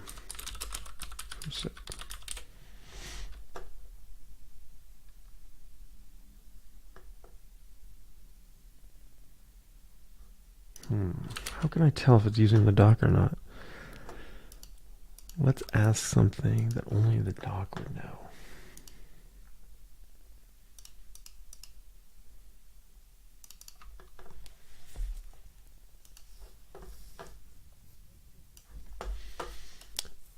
Ooh, how many pages? I could say how many pages on the manual. How many pages is Kingdom Crusade Game Manual.pdf?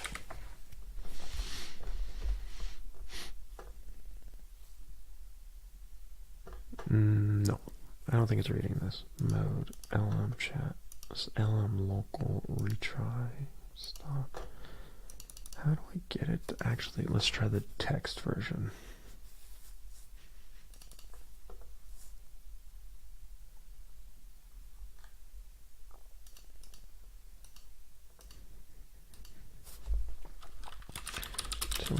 about the manual.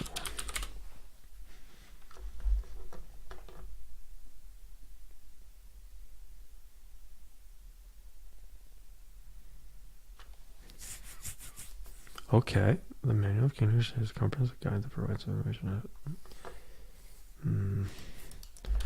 Summarize the docs.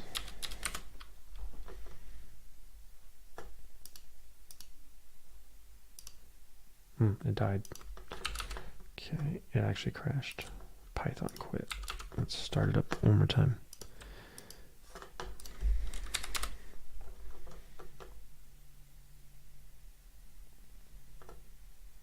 Guess we could read the docs about this too.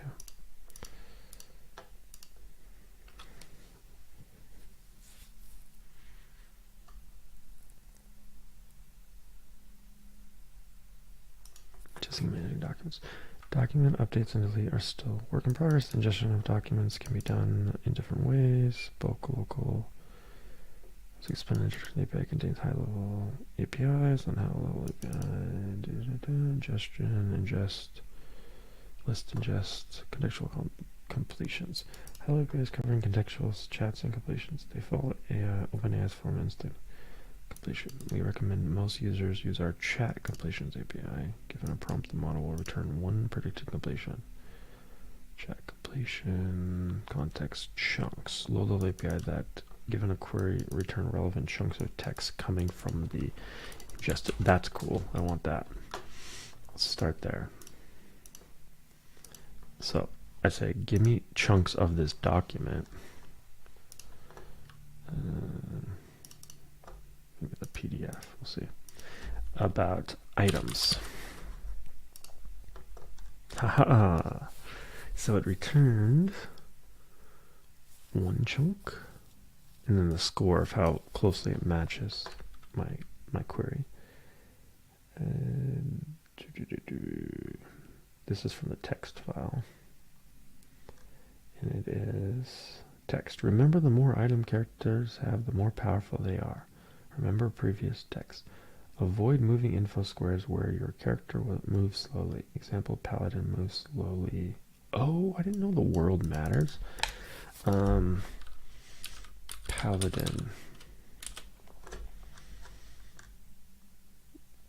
Let's see. Also from the text. Can I delete this one? Paladin expertly wields battle axe to attack, throw, block enemy shots. I guess this is no different than just searching for the word paladin though. How do I query docs? Let's see what query does. Query docs uses the context from the ingested documents to answer the questions posted in the chat. It also takes into account previous chat messages as context. Makes use of chat completions API. Simply non-contextual chat with LLM. Ingested documents won't be taken into account. So why don't we try undo. Okay, why don't we try LLM? How many characters in Kingdom Crusade?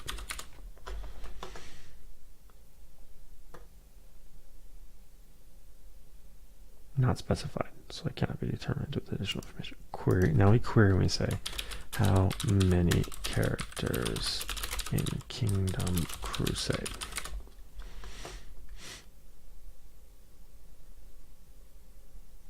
Not specified.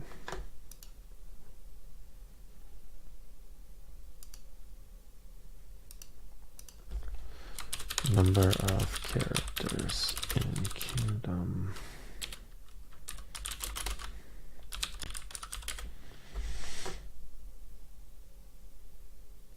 It's broke.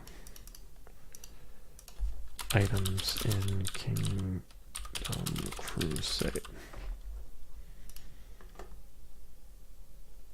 Fantasy role-playing game, blah blah blah. Sword, bow, shield, armor, spellbook, potions, scrolls. We'll do it again. Items in Kingdom save.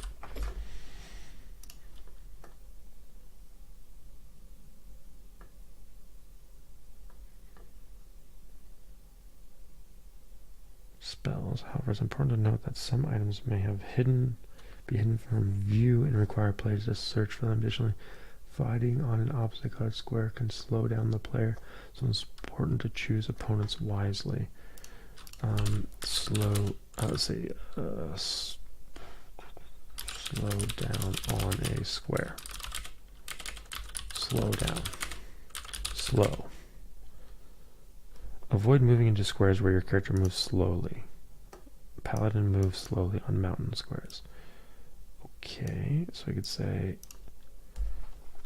what square types affect the knight?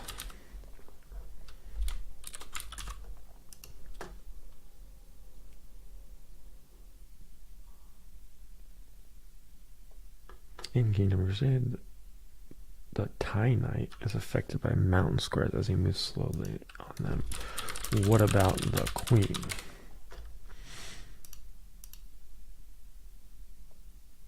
Not affected. What about the Giant?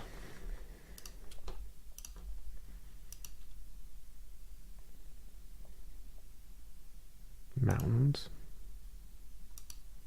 His leathery hide makes him resistant to attacks from other characters. Is everybody restricted on mountains? That seems weird. Wizard?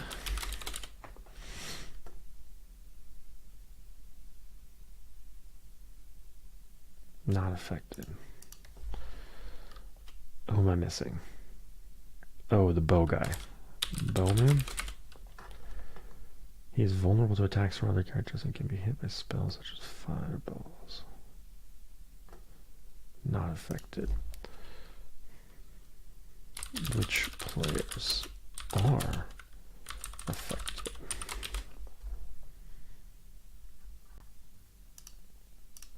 I think I crashed it again.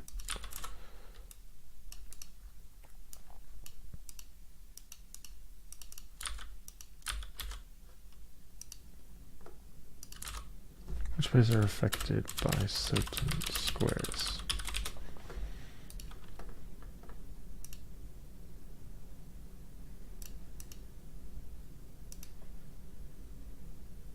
Some people make seizures on a few flashing lights. I didn't mean players, I guess I meant characters. Which characters are affected by square types?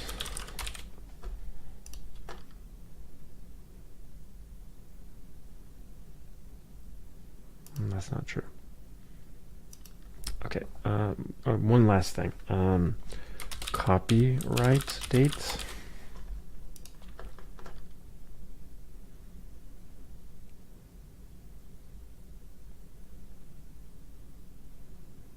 So it's not specified, but it does say it's from Electrobrand Corp. Is it really not?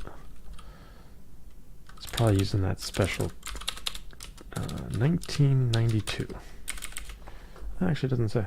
We never learned if it works with PDFs, because now it's just using the text. And I don't see a way to delete it from the UI. It's probably stored somewhere in the cache or something. I just kill this. ls scripts docs maybe. cd docs ls local open nope all kind of docs ls models local data cd private ls chroma nope. Well, no, it does have document store. Hold on. cd private vi docstore.json. Are these the docs? These might be the docs. All right, we might break something, but we're going to delete this. Or let's just move it. lm move doc store, graph store, index store. Do I have to move all of them?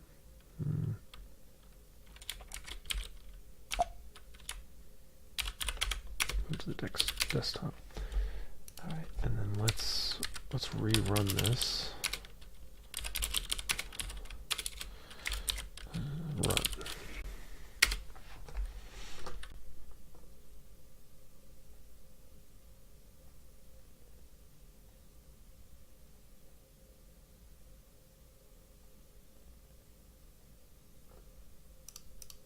All right, document's gone. Let's upload the PDF. We'll say release date. I don't know if that's in there.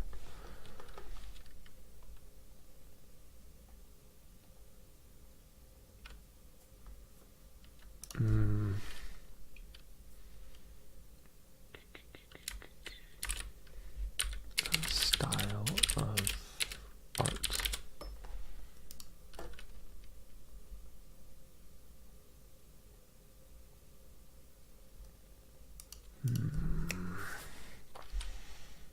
Name any character type.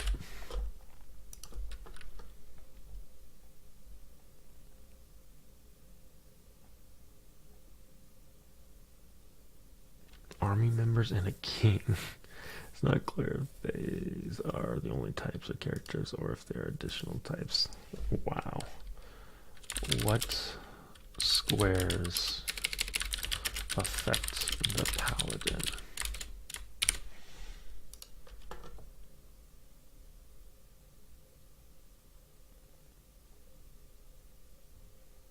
Move slowly on mountains, therefore it appears that mountain squares may affect the paladin movement. However, it is not clear if there are any other types of squares that specifically affect. Okay. What does the apple do?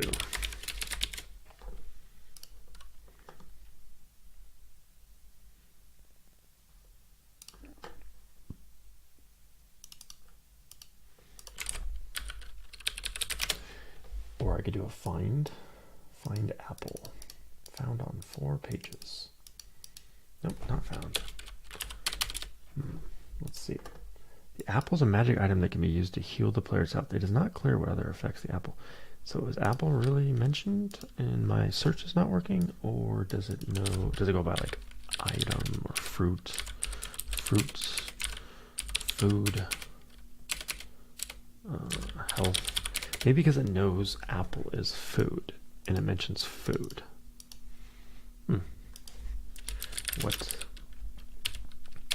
What items take away health?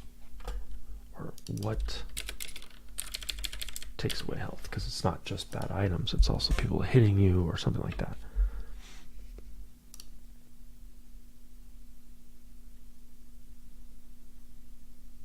Eating bad food or poison and hanging. It is not clear what specific actions or events trigger these effects, such as players' speed or damage output. Additional. What is hanging? What the heck? Hanging. I don't know. That was weird.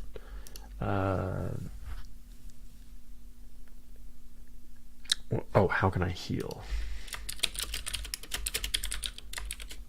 Because we know. Oh, I think it crashed again. Okay. Yeah, it's probably a weak model, especially if I downloaded it that fast. But it's kind of interesting. There's a website I could use called CodeGPT that does the same thing. Maybe I'll try that one. But we can just read the manual. I just wanted to see if we could use some cool AI stuff for this. Anyways, that's private GPT docs. Let's get into some game development. What do you guys say? Before we do, I'm going to take about 5 minutes. I'll be back though. Thanks for watching. See you in a bit. How do I pause? That's a good question. Maybe live.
And we're back.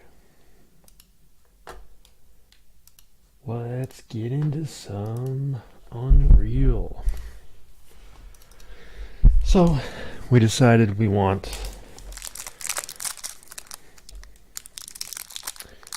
side scroll, which is not an option here.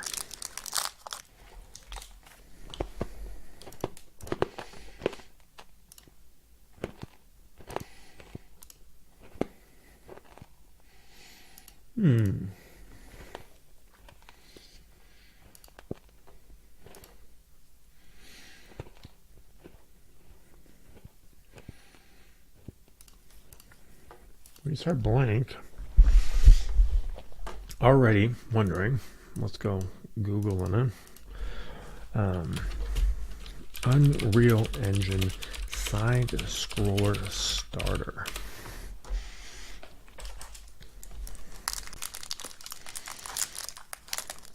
Now, question I have is, are these games like Shovel Knight actually 3D? Shovel Knights, or are they seriously just 2D, or are they 3D that make it look like 2D? Okay, kind of seems to be straight up 2D.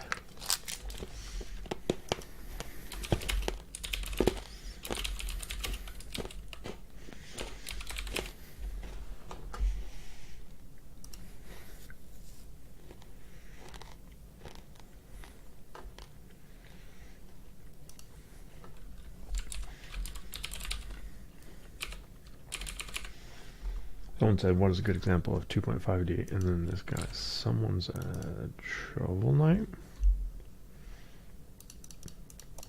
Why is my search failing me? I don't actually see it highlighting anything.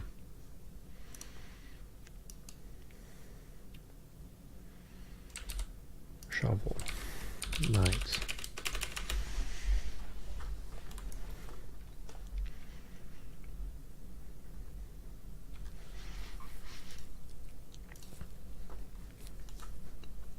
Alright, let's assume 2D. Unreal Engine 2D. How to make a 2D game in Unreal Engine. This was from 2 years ago.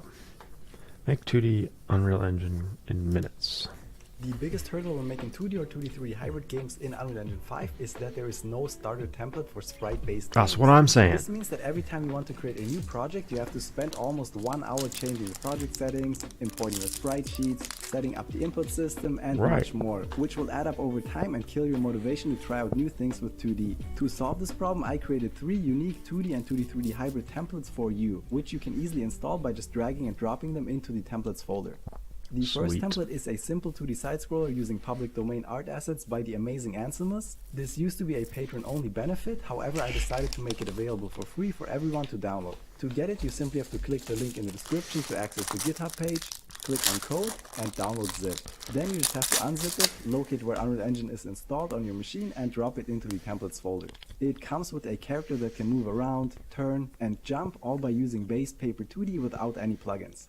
The values on the character movement component have been adjusted to feel good in a platformer game. I also imported a tile set and created a small tile map you can use as a starting point to build your levels. This is a very simple template, but using it will still save you a lot of time when setting up your 2D projects. The second template is a 2D 3D hybrid side-scroller making use of the free Paper ZD plugin that adds animation blueprints and anim notify support to improve our workflow with sprites. If you don't have this installed yet, opening up this template will automatically lead you to the Unreal Engine Marketplace where you can claim it for free. Here we're using a character from the public domain Treasure Hunters asset by Pixel Frog. This template is a lot more advanced and doesn't only allow you to walk left and right, but also up and down. So you could use this as a base for beat-em-ups, RPGs, and Metroidvanias as well. It also comes with my advanced method of setting the walk direction, which I haven't shared anywhere so far. In simple terms, this allows you to spawn the character in any rotation you'd like, instead of having the same limitation as the first template of relying on a player start with a rotation of 0, 0, 0. This allows you to use many of the great free maps on the Unreal Engine Marketplace together with this template to create a cool 2D 3D hybrid without having to worry about the map's rotation.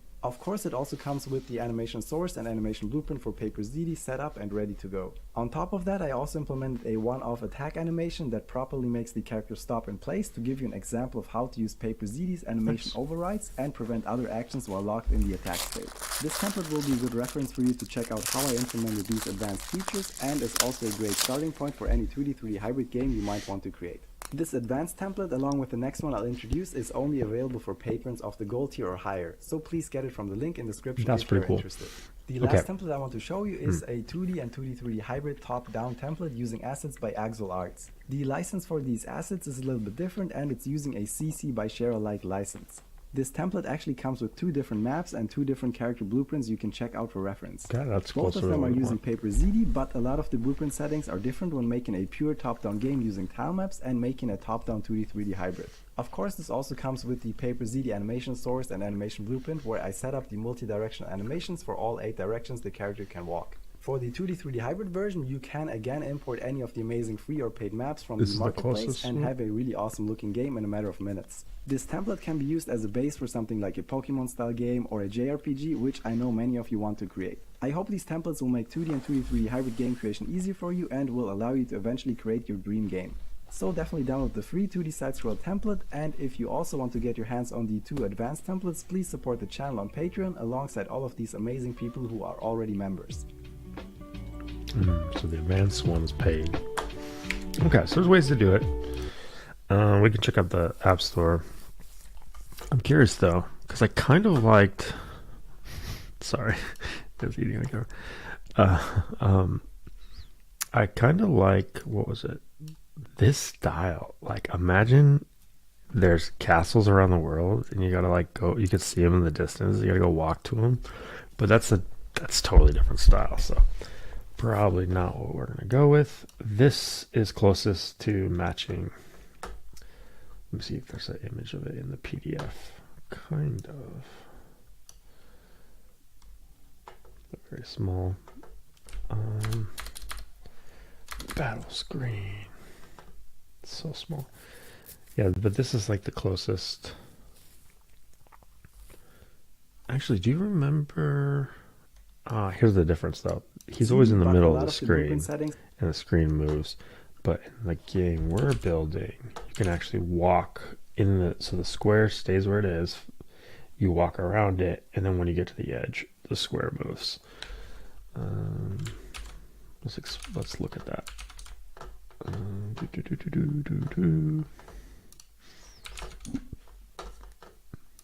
I lost it. Too many windows.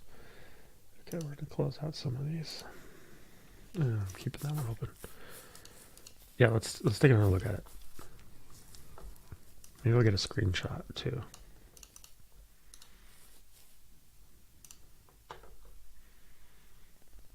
Okay, let's get some screenshots.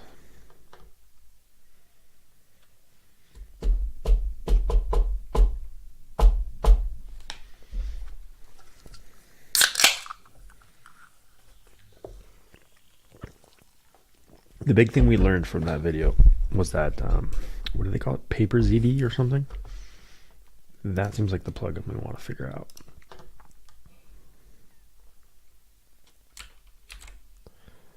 All right, we'll get a screenshot of the title, because why not?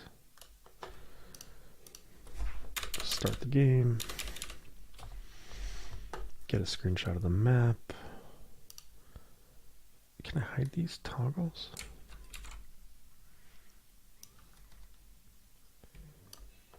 All right, got that, and we're gonna go into the world. So look at, I'm not in the middle of the screen. I'm already off to the right a little bit, and I can walk to the left. Oh wait, hold on, I am in the middle of the screen. Oh,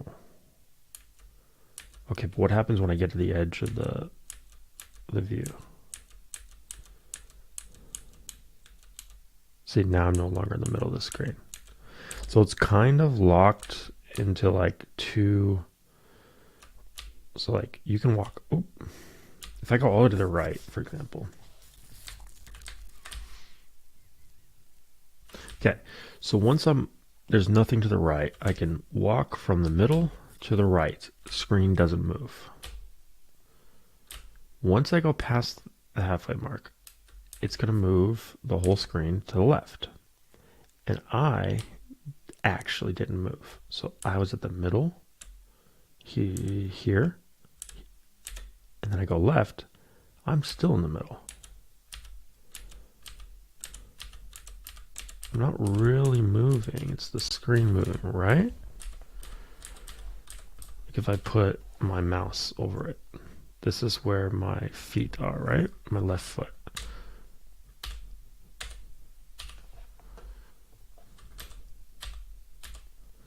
I guess he did move. And see, now he's not moving.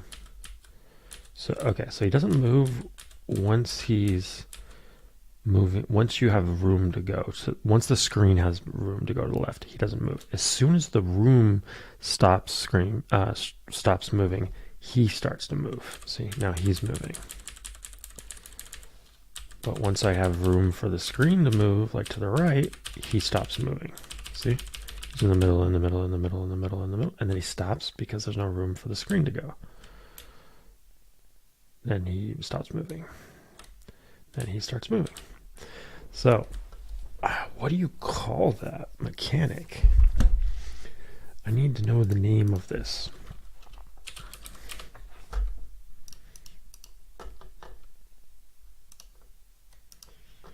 I have to know. In 2D games, what is it called when the background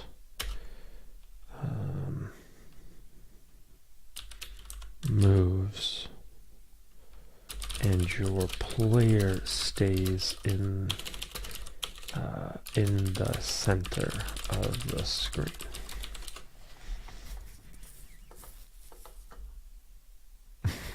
It's known as scrolling. When the background moves while the player character stays in the center of the screen, it's specifically referred to as centered scrolling. Centered scrolling. This effect is often used in side-scrolling games to follow the player's movement, creating the illusion of the players navigating through the game world while the actual character sprite remains centrally positioned on the screen. There are various types of scrolling, such as horizontal, vertical, parallax scrolling, which gives a depth effect, having multiple layers of background. What about when the screen has shifted to the edge and now the player starts moving out of the center? When the player starts moving out of the center of the screen after the screen has shifted to the edge, it's typically referred to as offset scrolling or camera panning. In this case, the camera viewpoint in the game starts following the player character once they reach a certain point on the screen, rather than keeping them centered at all times. This allows for more flexibility in exploring the game environment and is commonly used in platformers and adventure games to reveal new parts of the level as the player progresses. So let's look up offset scrolling. See if that's what we're looking for.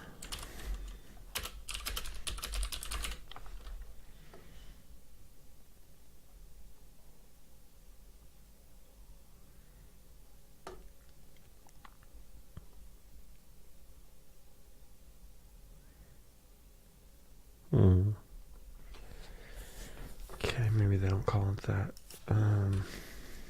2D games, camera panning. Pan, zoom, and limit camera movement. This is Unity, which is dead to us. In this video I'm going to show you how you can make a camera controller for your 2D games. I will show you how you can move the camera around by dragging with your mouse or your finger if you're on mobile, how to zoom in and out, and how to limit the camera, in this case to a sprite or any kind of position, so it doesn't overshoot the actual game world. Okay, let's get started.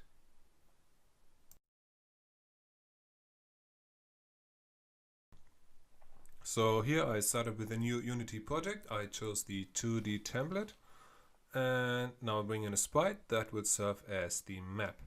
I adjust the size a bit since I want it to be bigger than the camera, and then I make a new script called camera movement and open it up. Okay, so since we're working with the camera, first of all we need a reference to the camera. So for that, just make a field and serialize it so we can set it in the inspector. You could also use camera.main if you want to access the camera, but that is pretty bad practice. See what his camera movement looks like. The top or bottom, so it's basically half the height, like the green arrow here. If you want to get the width of the camera, you simply multiply the height with the aspect ratio, which is variable. You can just get like camera.aspect ratio. And now for the sprite, once again, transform.position refers to the center, assuming you're using the default and haven't changed that in the sprite settings. To get the width and max values before creating a new vector. The news is that this doesn't cause an error, it will simply clamp to the max value. The bad news is that you still have to make sure to not go bigger than the map. You could just do that in the inspector by trying it out and just messing around with some values, but it will be much nicer to do that in code, so it adjusts to any sprite automatically. I'm actually going to leave that as a little challenge, so feel free to post your solution in the comments and I will take a look at it. And this is it for this tutorial. I hope you the map. You could just right, and when zooming out while the camera is at a corner, it gets moved nicely in position. Alright. There is just one tiny problem. When I zoom out so that my camera is bigger than the map, it leads to a rather unlogical clamp method. The minimum X might be bigger than the maximum X. The good news is that this doesn't cause an error, it will simply clamp to the max value. The bad news is that you still have to make sure to not go bigger than the map. You could just do that in the inspector by trying it out and just... Okay. Alright, let's start smaller. Let's not go too crazy. Let's just get the 2D looking character on the screen and get the full axis movement. So let's go look for starter projects with good licensing. Not here. Where's the store? I know they have a store. Come on. Where's the store? Where's the store? That's interesting. Doesn't seem like they have one. Maybe I have to start a project first. Unreal Engine starter projects asset store.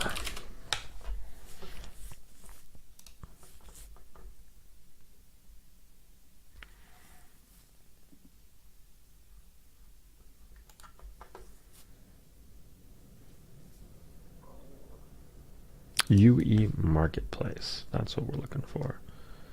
Alright, starter UI. Marketplace. Search for 2D center scrolling. Is that what they called it? Center scrolling? 2D side scrolling, shooter, help, blueprint, epic, scroll box, automatically scroll to keep my selection in view, animating UV, how to snap camera to tile. These are not marketplace. I want to look in, oh, here we go, search products. So 2D center scrolling. 2D. 2D starter. Platform starter pack, 2D space starter, endless jumper, platform starter, 2.5D starter, $35.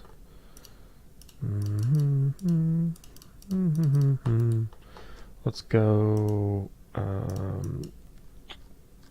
what did we call it? What was it called? It was called page flip. Page flip. Interactive book, screenshot. Okay, I thought that might be too much. Paper ZD was that plugin we're looking for. Paper ZD. There it is.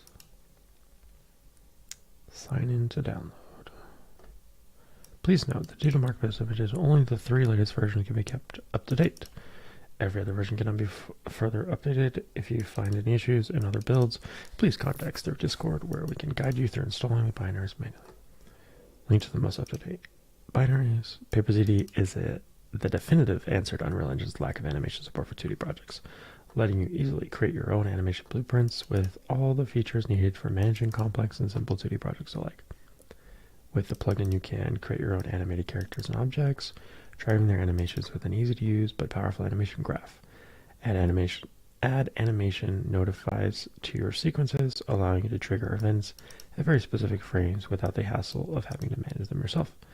Implement your own notify logic in C++, blueprints, or even custom notifies in your own animation blueprint. Easily create top-down, isometric, or other directional 2D game, letting you set up and select which rendering angle to use. Create your own animated sequences on Sequencer and trigger all the notifies and settings already set in your character. Use other animation sources besides Paper 2D while using all the power of the tool and its full potential. Easily extend the plugin to fit your needs. Fully fledged animation blueprint specifically made with 2D project in mind. Added top-down isometric and directional support out of the box. Better and more powerful animation graph. Extendable, use your own sequences and even integrate with other animation sources besides Paper 2D flipbooks. Sequencer support. Blueprint C++ custom notify and notify state support. Code modules. PaperZD runtime. PaperZD editor. Number of blueprints 0. Number of C++ 100 plus. Network replicated yes. Documentation. Tags. Alright, let's read the docs.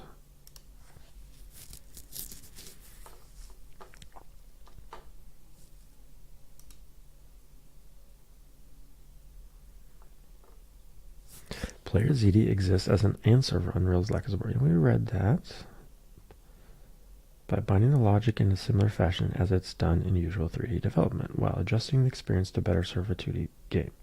The plugin comes with its own animation blueprint implementation, paired with a custom blueprint compiler with its own animation graph. This allows for easy-to-follow animation logic for each character or entity. Support for specialized animation notifies is also present and can be added to each animation sequence that requires it.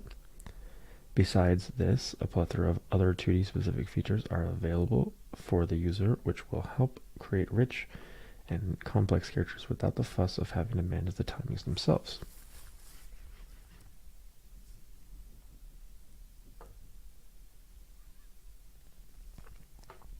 PaperZD also allows for extensions to be added to the system, which can allow for other types of animation sources to be used with the tool.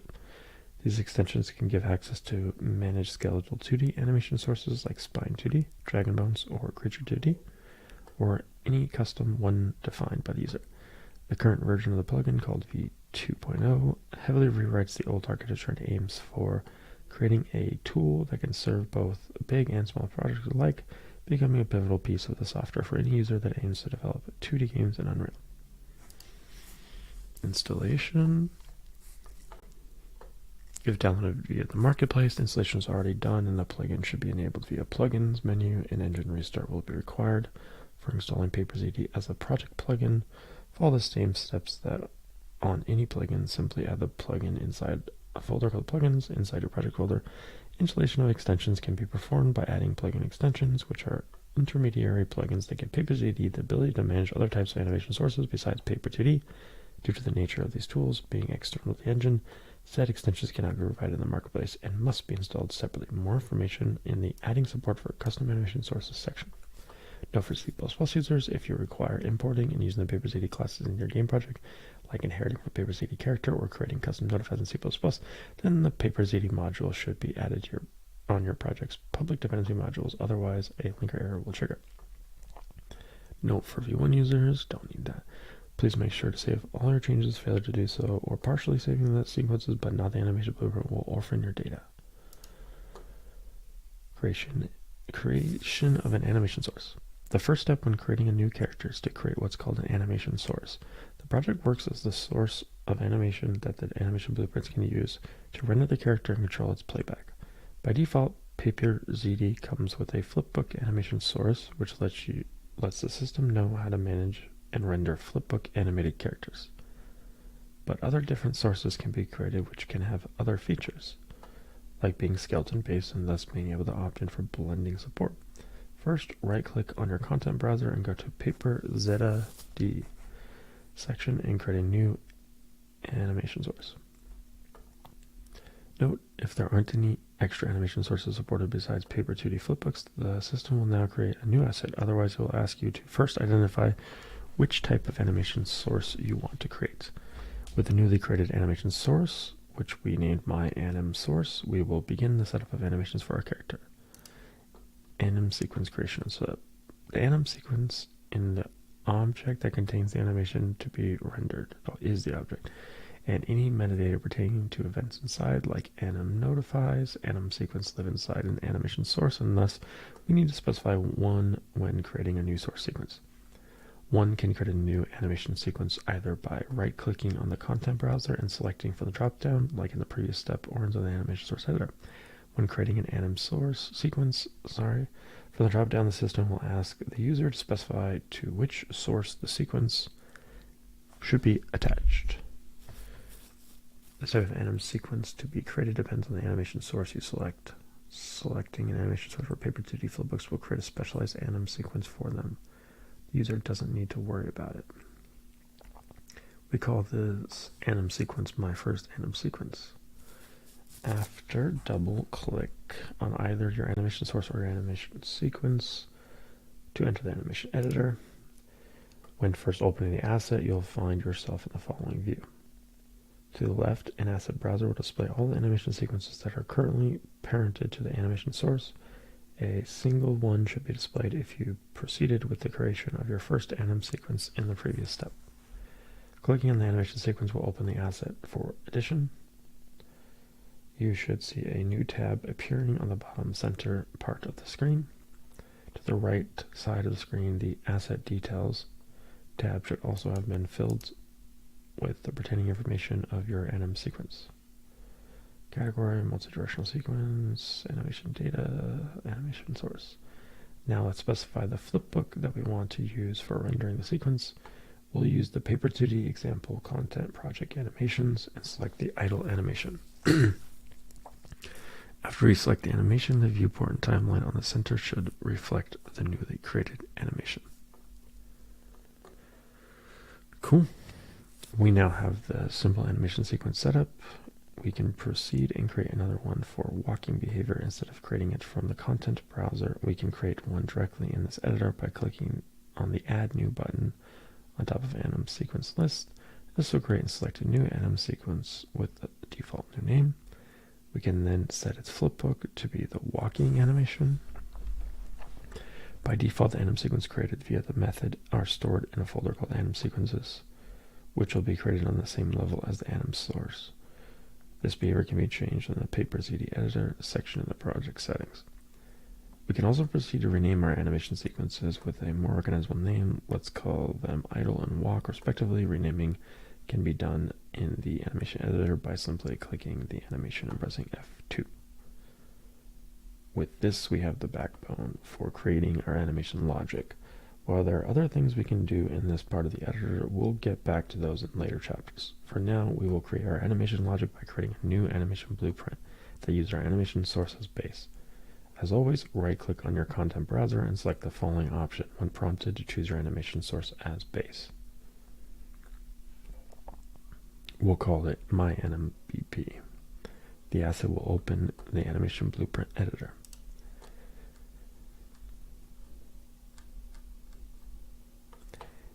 When opening the animation blueprint editor for the first time, you'll see a familiar blueprint editor window with an event graph and an animated animation graph.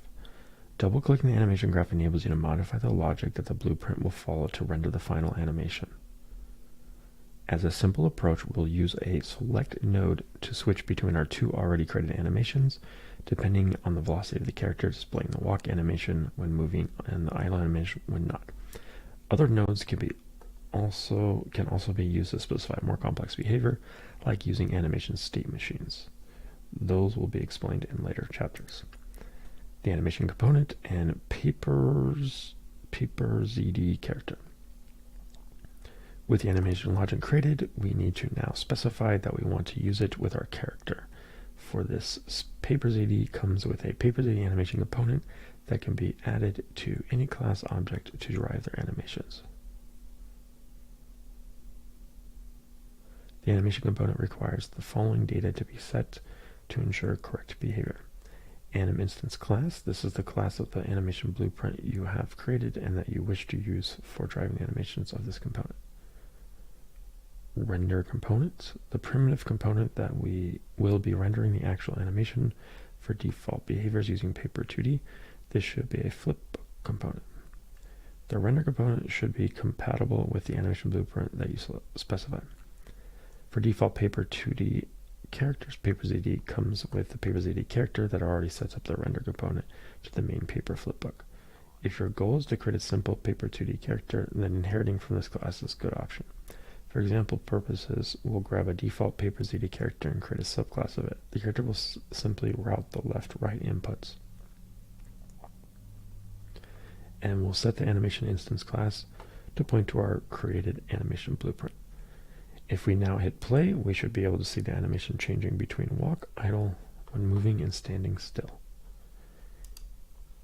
Animation events and notifies the animations. For having rich animations, you not only need to be able to correctly display the animation in the correct time and situation, which we accomplish by using the animation blueprint, but you also need to be able to play effects, trigger events, and play sounds at very precise timings. For this, PaperZD comes with its own anim notify system, similar to the one that comes with the engine. Opening the walk animation sequence should display the animation editor that we used previously. Below the viewport, there's a timeline that we can use for setting up events.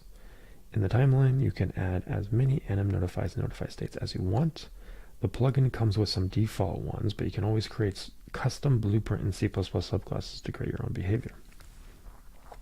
For illustrating the point, we'll create a source anim notify, which is a type of notify that lives inside the animation source, and it can be implemented by the animation blueprint that inherits from the source. Right-click on the timeline and click New Notify, filling the name when prompted. Let's call it Footstep. We'll move it to the correct place just when the foot hits the floor, and then we'll create another Footstep notify by selecting from the already created ones. The timeline should look like this. Normally, just set the notify and correctly configure it would be enough, but source notifies need to be implemented by the animation blueprint that derives from the source. If you go back to our animation blueprint by simply clicking the top right selector hot link, you'll see the animation blueprint has automatically created a new function for us. Event on tick. Receive notify footstep function. Source notify functions will automatically be created on every child animation blueprint, and they will all share the same name convention, receive notify. We'll simply double click on this function and put some really simple behavior for now. If we compile and play, we should be able to see the behavior being triggered at the correct time.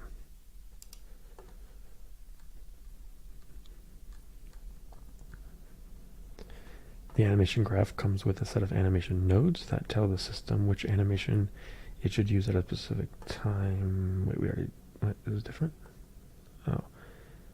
Animation graph comes with an animation nodes that tell the system which animation it should use at a specific time. In previous chapters, we've used the select animation by bool to select between two outputs depending on Boolean value.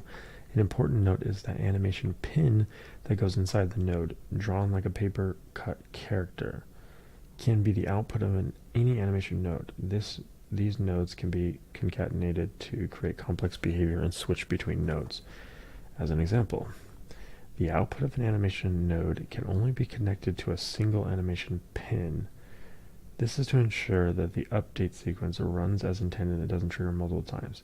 If you want to use the output of the same node multiple times, like using a state machine in different places, you'll need to use a cache animation node as follows.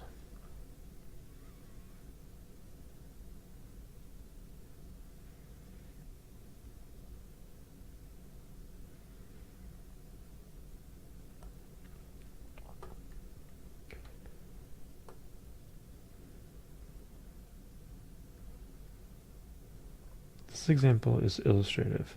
The same output can be used as many times as needed, as we are only updating the cache version of it and only updating it once.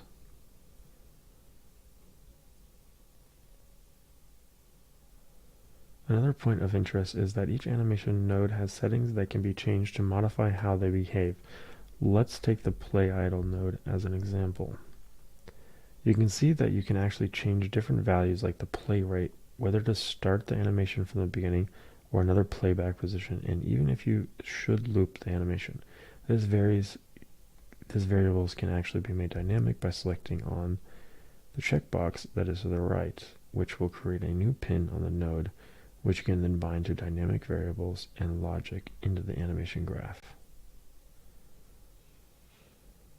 So they clicked play rate, and then they hooked stamina up to play rate. In this specific case, you could change how quick the idle animation would play and make it run slower if the character is tired or even pause it entirely. There are multiple nodes and settings to ensure the animations work as intended with the least amount of code as possible. Creating more complex behavior with state machines. In previous chapters, we've created a very simple two-state animation character that simply switched between animations depending on its velocity. While this was easy to follow, it doesn't scale well, and the more the character increases in size, the more complex animation logic becomes.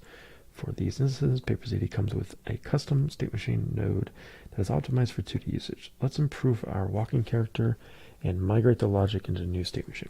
First, we'll create a new state machine node on the animation graph. We'll call it locomotion for the purpose of this example.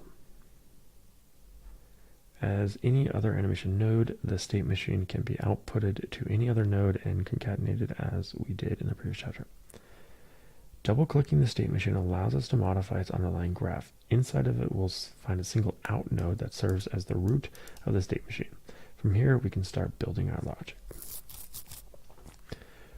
We will create the logic of the previous chapters first. For this, we'll drag from the out node and put a state.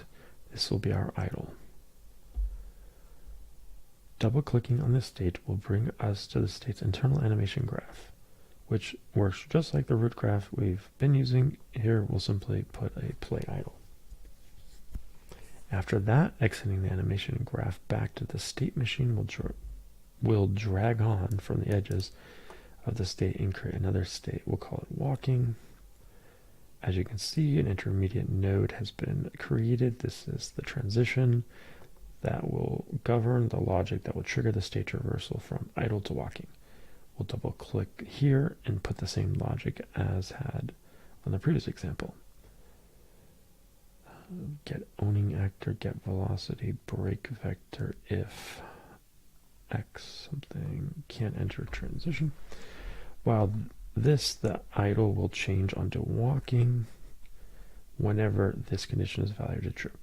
We'll need another condition for going back to idle again, so we'll drag from the edges of the walking node onto idle and put the reverse condition, also putting a play walk node on the state's internal animation graph. Get owning actor, get velocity, break vector 3f x. Oh, this is 3f. They're both 3f. Oh, this is not 0. And this is 0. I don't know. If we now press play, we can see how the state machine works exactly as the example in the previous chapter. We'll expand on them now, but first we need to modify our character and add some extra sequences. First, we'll create the other animation sequences that we are missing. These are jump, fall, run, air trans. And we'll add a simple boolean into our character that changes a is running variable. This action should also change the character's movement max speed, but we'll leave that out as we're only interested in rendering rather than gameplay code. Inside the character, we will add a run mechanic and a jump mechanic. Input action jump, left shift, pressed released, set is running false.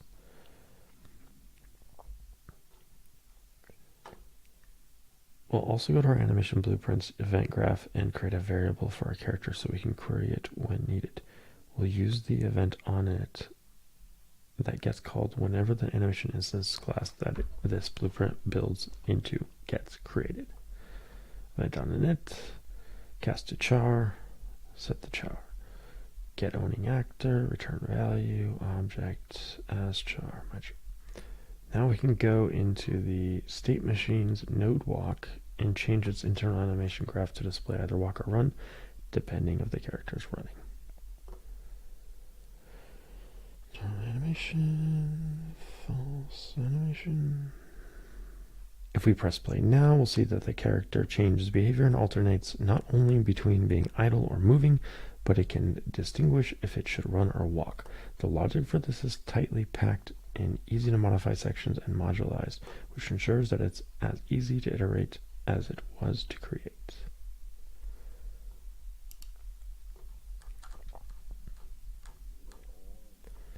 Creating compact graphs with jump nodes.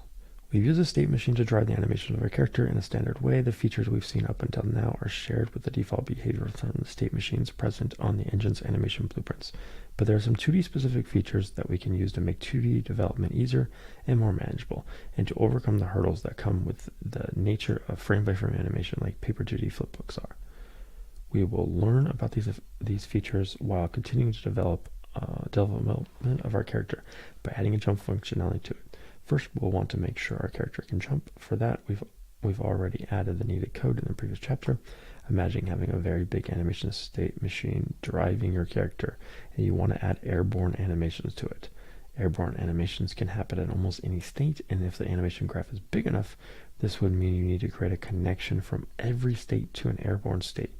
If you wanted to keep the behavior on the same graph, while it is true that there are multiple ways to implement the jumping, like creating a separate state machine for it, and then switching between them on the root animation graph, we'll approach this by implementing the jump functionality on the same graph as a matter of example.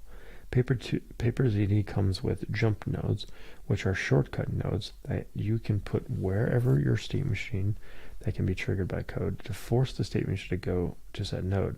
These nodes are useful for interrupting the state machine usual flow for things like being damaged or, like in this case, jumping or being airborne, while still keeping the logic inside the same state machine. We'll first create the logic of our airborne states. For this, we'll create a jump node called airborne. The name is important as it is identifier used for later triggering said jump.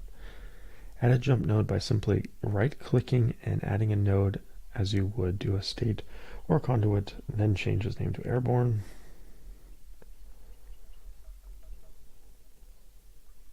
Down here. After that, we want to create the jumping logic. When starting a jump or being airborne, we'll first run the jump animation, even though we could have just fallen. We'll explain this after the base logic is completed. After jumping, one would start falling after the apex completes. We'll add the falling state. Passing from jumping to falling happens when the upwards velocity of the fall becomes negative, meaning we are falling and not going up. Finally, we reach the grounded states, either walking or idle. We'll connect to walking, as it's more likely we'll be moving and not perfectly still, but this could change depending on how the landing logic works in game. We'll also put the jumping and falling animations in their respective states, making sure the play animation nodes are set to not loop, as these animations were made with this in mind.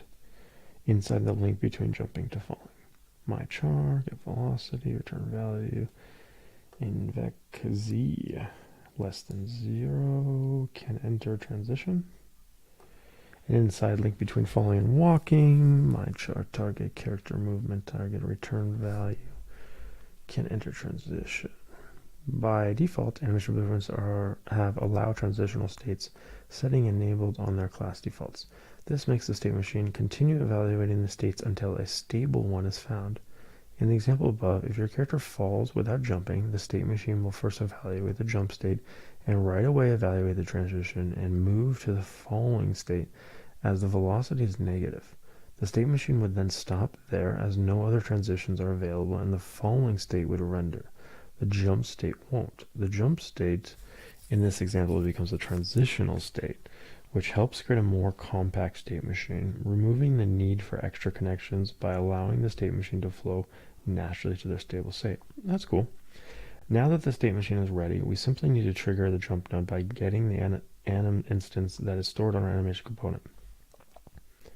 As explained before, the anim instance is the instance of the animation blueprint we're building, and that it's used to drive the animations of the component. In our character's blueprint, we will add the following nodes to detect jump and falling behavior. Both of them will trigger the same jump node, and the state machine will do the rest. So, event on walking off ledge, event on jumped. They go to the jump node, anim instance, anim component. If you test now, the character will have a jump fall animation set up, but it will have no intermediate animation and will look very stiff. Skeleton animations have a distinct advantage over frame-by-frame animations and framework like Paper 2D. These allow for the animations to blend naturally between states and make sure the flow of the action never feels too cut. Frame-by-frame animations, because of their very nature, cannot blend naturally, and the blending animation needs to be added as an extra asset that will play in between two animations. While PaperZD has support for blending of skeletal animation sources, assuming the extensions are set up, it also has some tools to add intermediate animations in an easy manner, creating rich characters that flow extremely well, while keeping the graph side at a manageable size. In the previous chapter, we added a jump fall behavior, which looks stiff because it lacked the intermediate state. We'll first see how an intermediate state error animation will be added normally without the use of transitional animations, to see why adding intermediate states is not sustainable. For reference, we will add an extra intermediate state between jump and fall animation that we call jump apex. The link between jumping to jump apex is the same one as we had before.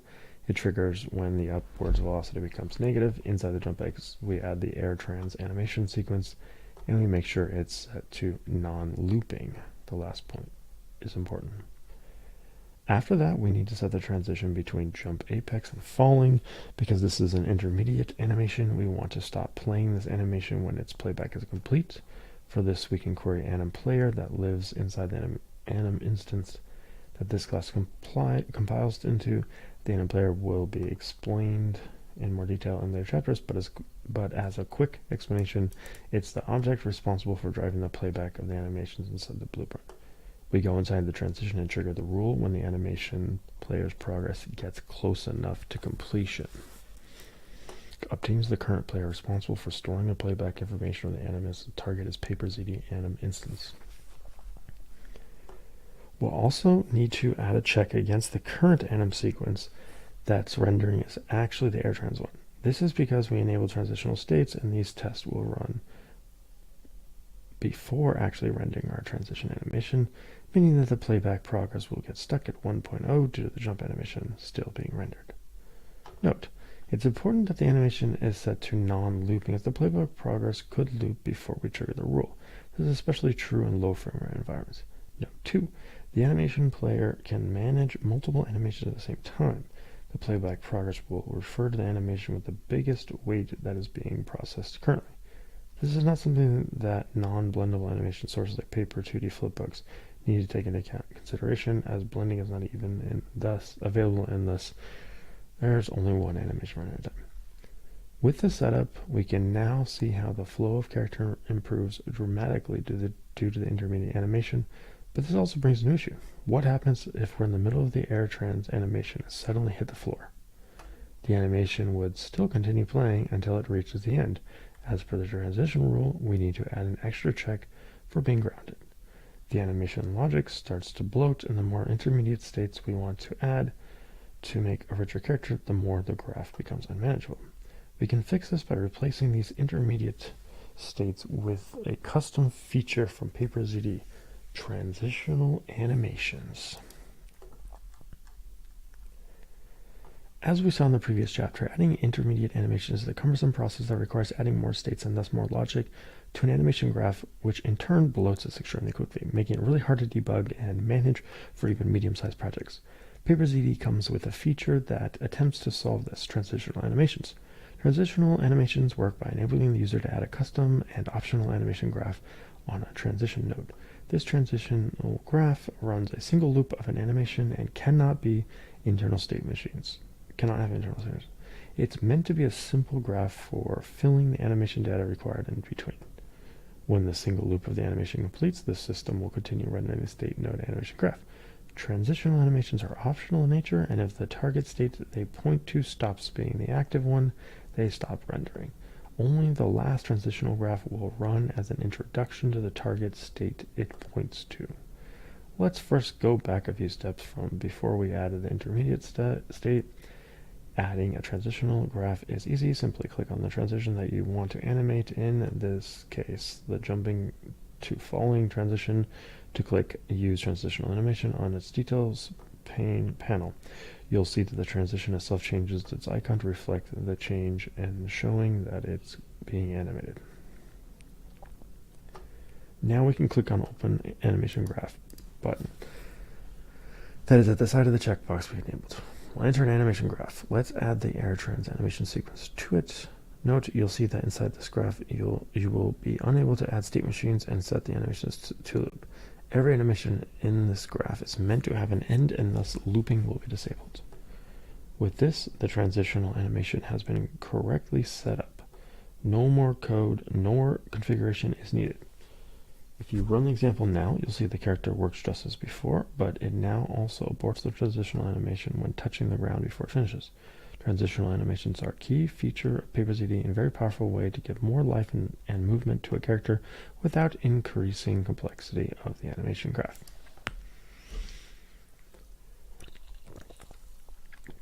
There comes times when adding animations is not enough to implement certain features of a game, and more granular control of the playback is required. Because of this, multiple ways of managing the playback of the animations are present to enable users to accomplish their goals as easily as possible. As shown before, playback rate can be managed in a per node instance of the animation graph. With this one could implement climbing ladder animations depending if the character is moving or not. Like old platformers, by pausing the animation when not moving or even reversing it when going down the ladder. Sometimes, though, more global control is needed, and adding a variable on every play node wouldn't be scalable enough. In these situations, it's more sensible to directly interface with the anim player. PaperZD's playback control is centralized via a central object that works as the playback manager, with which ticks animation nodes, triggers, notifies, and calls events pertaining to the state of the animation sequence being run. You can access this object by simply calling the following node. GetPlayer obtains the current player responsible for storing the playback information of this anim instance. Target is a PaperZD anim instance. The object comes with a set of interesting callbacks and events for managing the global state of the playback animations.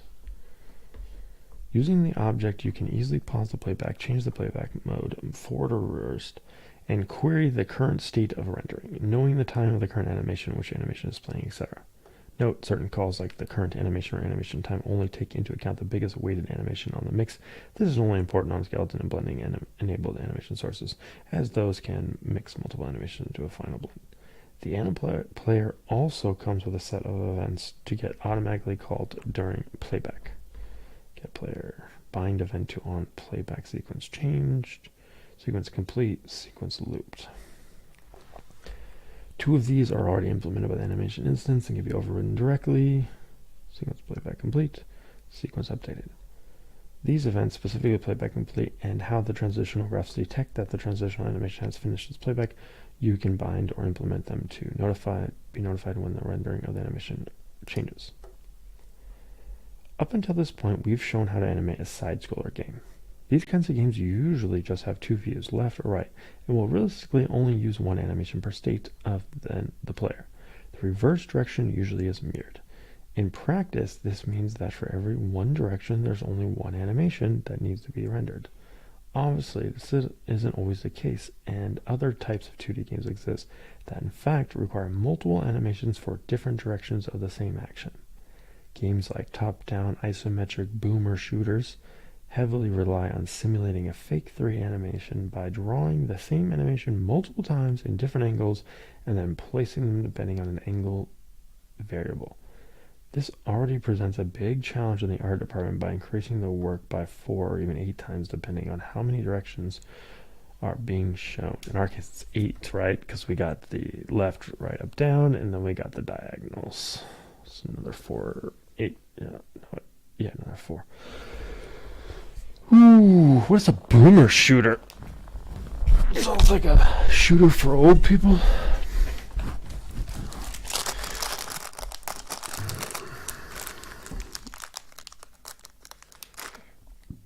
Obviously, when implementing the animations, we would rather streamline the process of directionality as much as possible.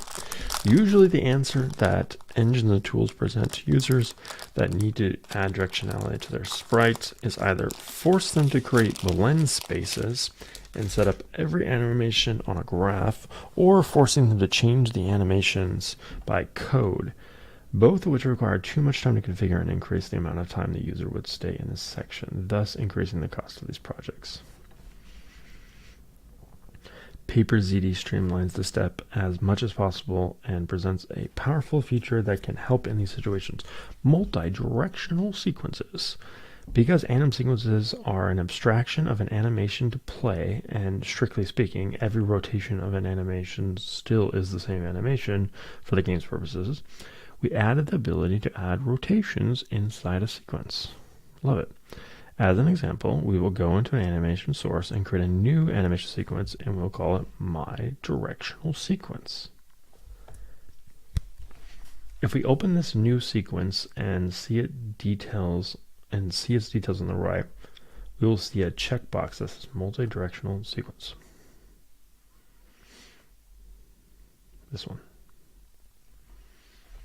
Clicking on it will show the directional widget used for setting up the directional information of the anim sequence. This guy.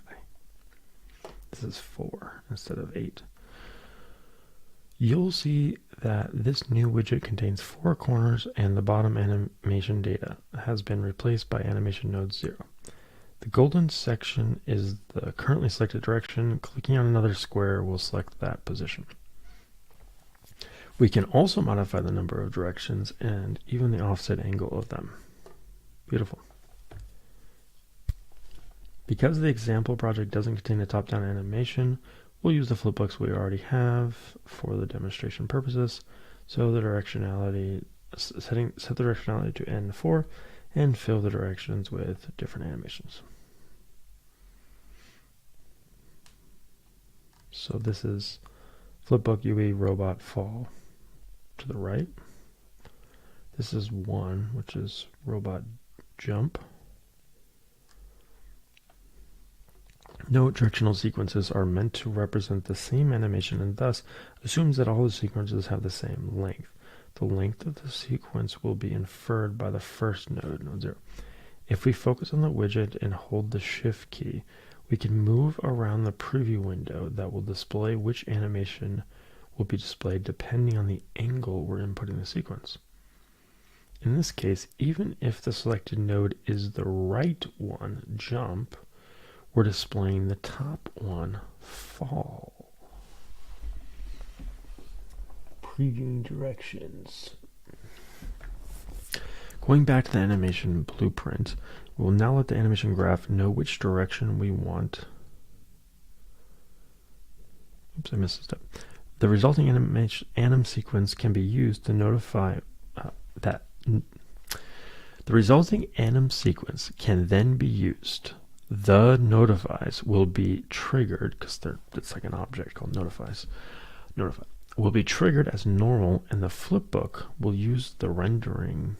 This animation will change depending on a directional input that we must provide. Going back to the animation blueprint, we will now let the animation graph know which direction we want the system to render the animation, and thus which flipbook will be displayed. For this, we simply concatenate set directionality node. That will set up the correct metadata for the correct animation data to be evaluated. We will use the character's velocity as the directionality input to the node. This is a v-vector 2D that will mirror green preview node. This input can be whatever your project needs. For example, the angle differences between the camera and the forward direction of an enemy for boomer shooters, the actor forward vector for top-down games, last non-zero velocity, or even be a value to be used for simply rendering different animations.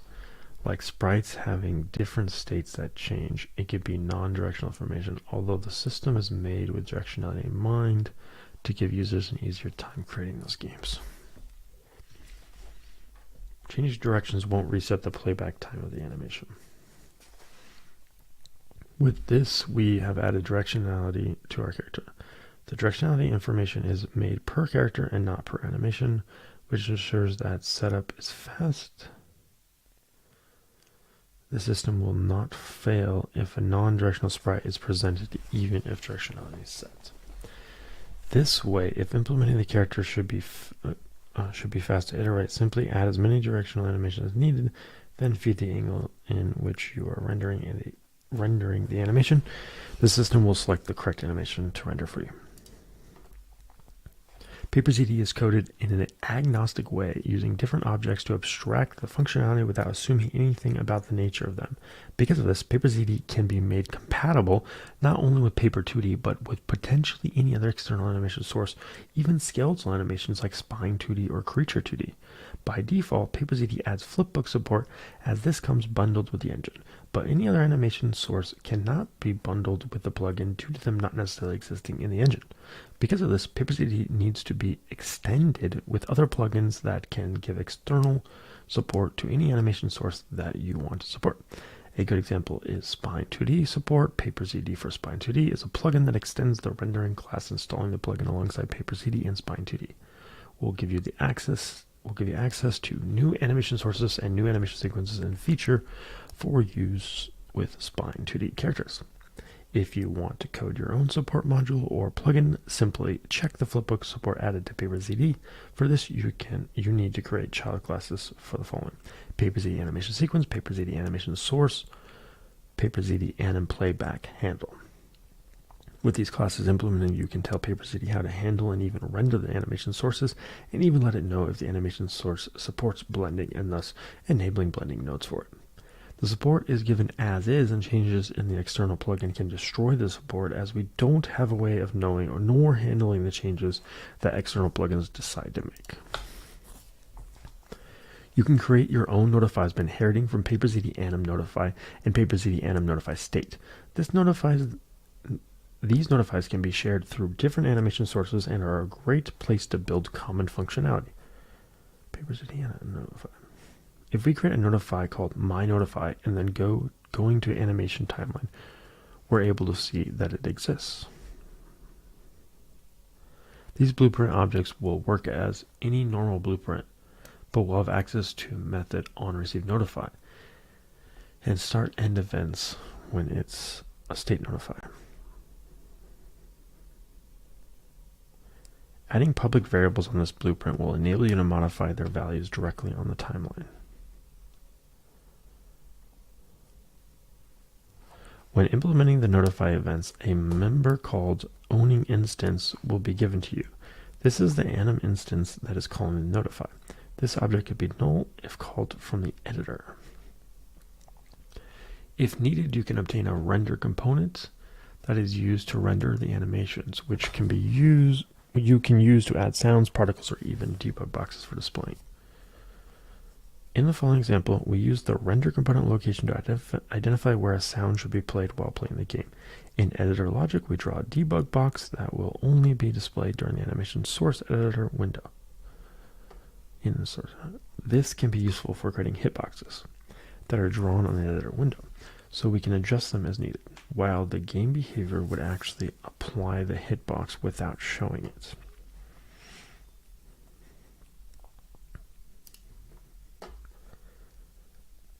In this section, we'll share assorted information that couldn't be added on other chapters. Animation blueprints can be made to ignore time dilation. This is especially useful if you need to add slow motion effects without changing the frame rate of your game. Value can be changed on the animation blueprints class by default data. Don't call custom events of the animation blueprint directly from the character if you can avoid it. If for some reason there's an event on the character that needs to trigger something on the animation blueprint, then either pull it on the animation blueprint or bind a delegate inside the onInit method and handle the event there. You can be notified when a specific state on the state machine gets called. When clicking on the state, you can input an event name. Creating a custom event on the animation blueprint and then putting said name on the field will ensure an event gets called. This is extra useful for changing behaviors that are bound to an event. Example, not being able to move while in the damage state and then giving back control. When adding notifies to modify some state of the game, like removing movement capabilities due to changing your attack or charging your attack, don't assume the actions are gonna complete. It could happen that while charging, your character suddenly becomes airborne, overriding the charging behavior, and thus the give back control to the player notifies never happens. Soft locking your game. For these events, the best way to go is to implement the state end or on anim sequence update calls and make sure the control is given back to the player. Paper ZD has full sequencer support and can be used to create level and master sequences. Anim notifies will also be triggered on it. We did it! We read the docs, guys! I did it! Okay. That was good for our general understanding of this tool. What I want to know next is where's that starter paper flip book, whatever they called it, mentioned before. Starter. Let's just get the plugin and see if that does it. So we're going to sign in.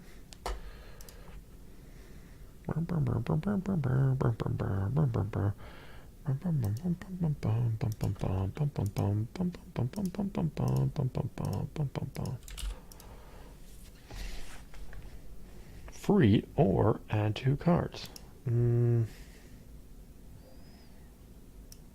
What's add to cart do? What do you mean? What does it cost? What?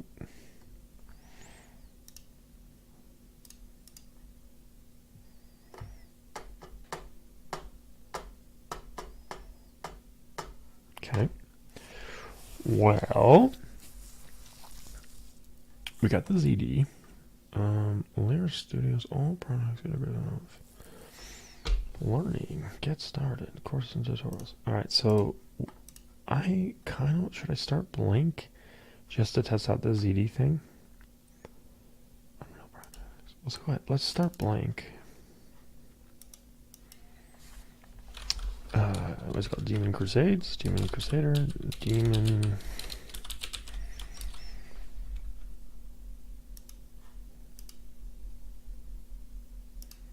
Crusade.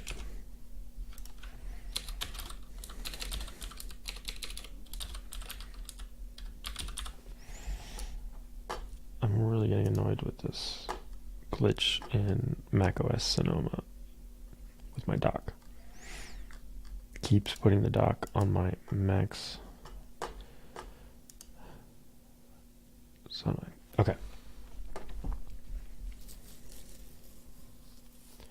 Blueprint, C++, target platform, desktop, quality preset, maximum starter content, ray tracing. Here we go, guys. Our first project in Unreal Editor. What'll be 3 hours into the 1 hour stream.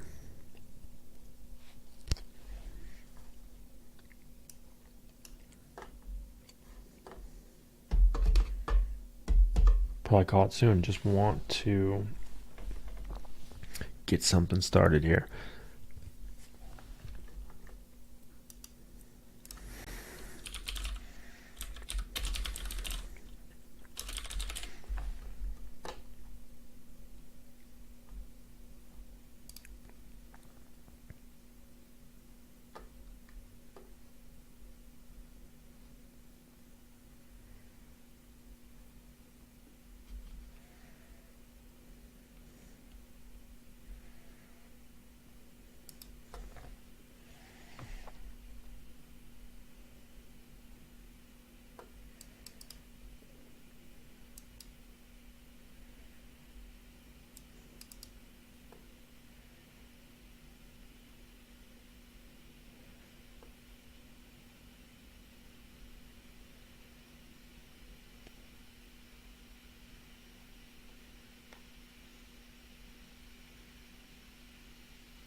6 years ago.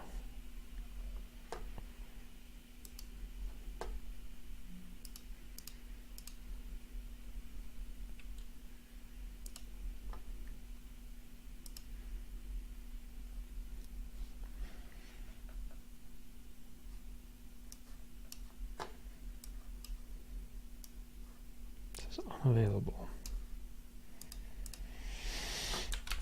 Where?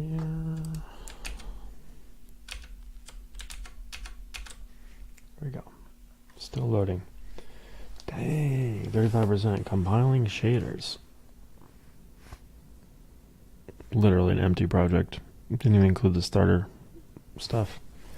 Well, while that loads, I'm trying not to lean too heavily on marketplace stuff, but they really need to fix the launcher. You got stuck again. I don't know if it's Sonoma or the launcher, but to fix it, I have to do window move to left. It's a multi-screen problem. All right, install new engine. Did I not do that? Maybe I didn't do that.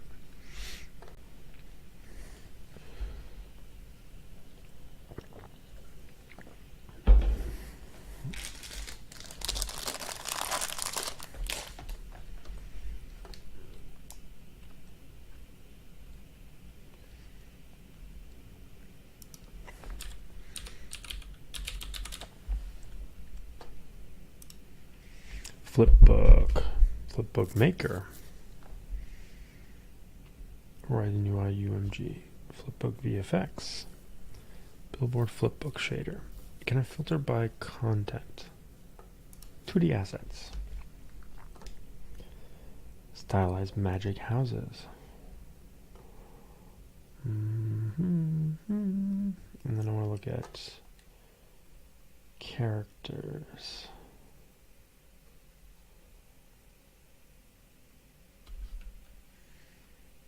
I think it's restarting because I installed that plugin.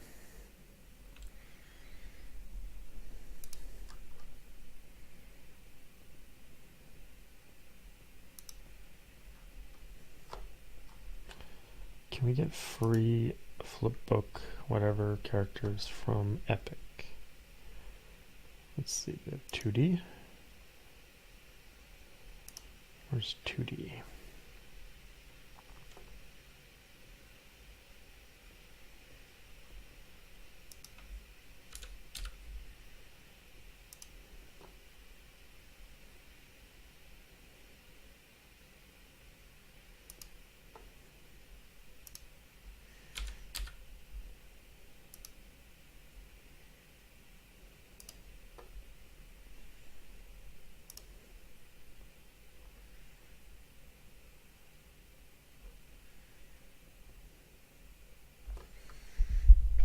This is a full platformer.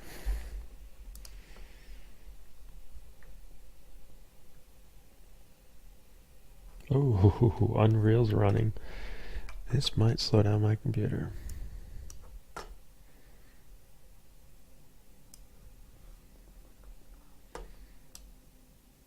Let's see. Dang, I made a giant 3D world. Oh, it's definitely running slow. Preparing mesh cards.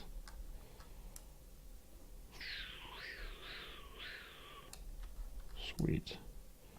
Landscape 64 actors with physical materials need to be rebuilt. Stop simulation. Play level. Hey yo. Jump. Wow. Guys, we're in a 3D game. Can I look up? I can't. Okay. I'm gonna go to the sky.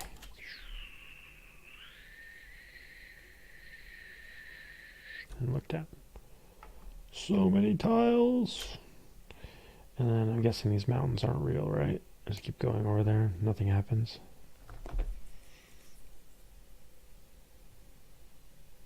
It's a big world.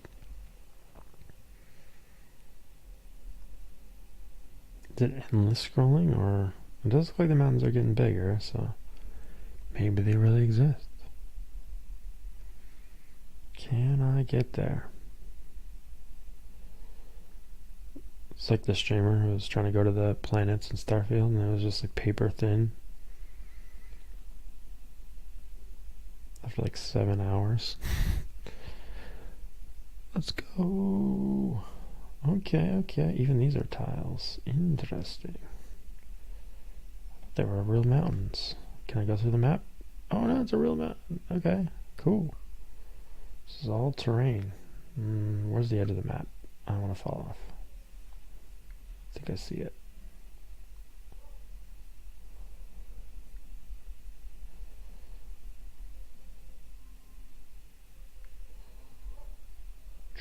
This earth may not be flat, but it definitely has an end.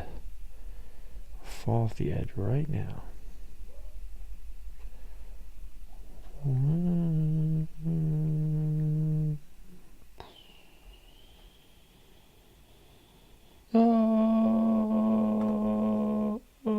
I'm falling.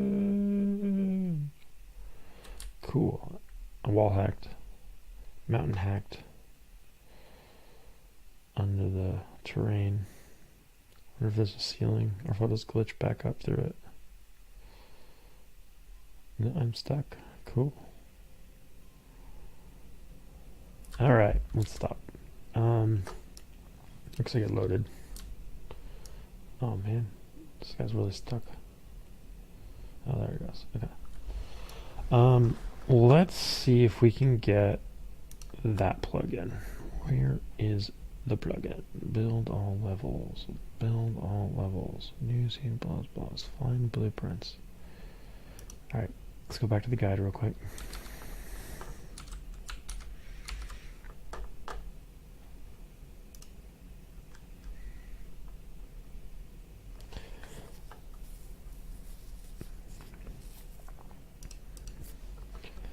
Alright, the first step when creating a new character is to create what's called an animation source. The object works as the source, blah blah blah. By default, comes with flipbook animation source, which lets the system know how to manage and render flipbook animated characters, but other different sources could be created. First, right-click on your content browser and go to PaperZD section and create a new anim source. PaperZD from the content browser. Where's our content browser? Content drawer. And maybe it's in here. We'll say new, add. I don't see it. It's probably the plugin. It's not set up. Oh, Paper 2D. Is it Paper? Did they rename it? Or no, Paper 2D is also there. Okay, let's close it and reopen it because I added that plugin after.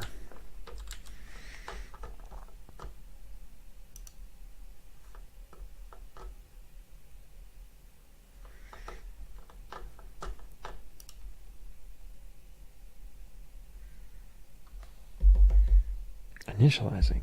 Okay, so it better be faster this time.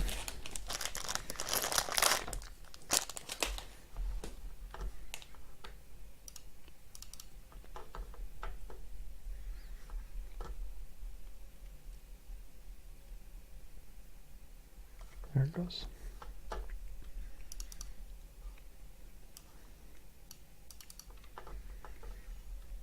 Okay, content drawer.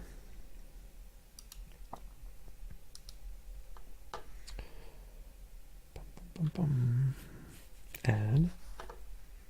Nope, not here. Where are the plugins?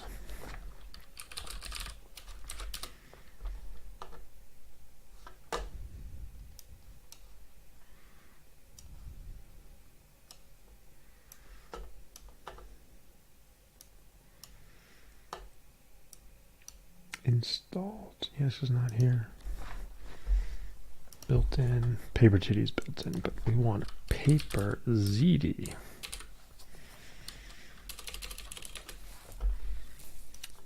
Add.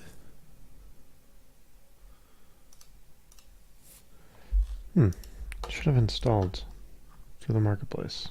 What happened there?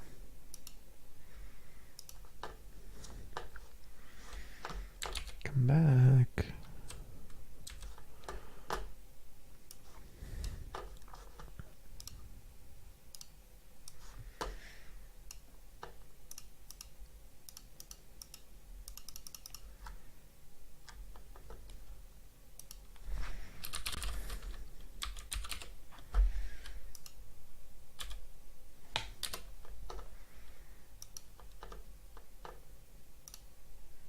You cannot install the plugin as it is already installed at all compatible engines.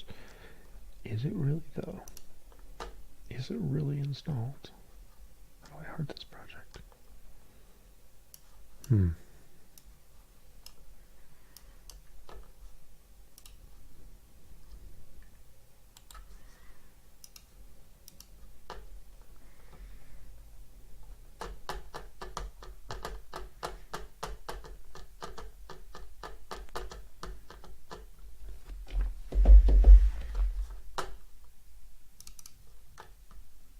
Maybe I have to create the project after the plugin's installed? Well, we could just do what this said. Installation. You could just get the plugins menu. If downloaded via the marketplace, installation is already done and the plugin should just be enabled via the plugins menu. Which it was not. It didn't even show up in the plugins menu.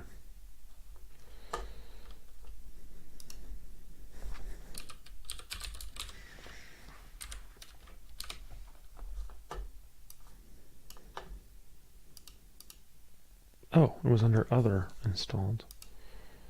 You must restart Unreal Editor for it to take effect. Okay.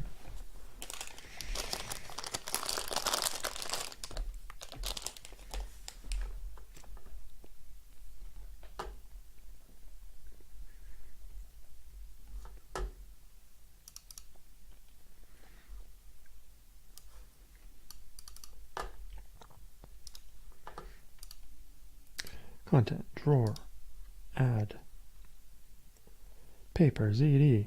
Alright, animation sequence first or animation source, probably.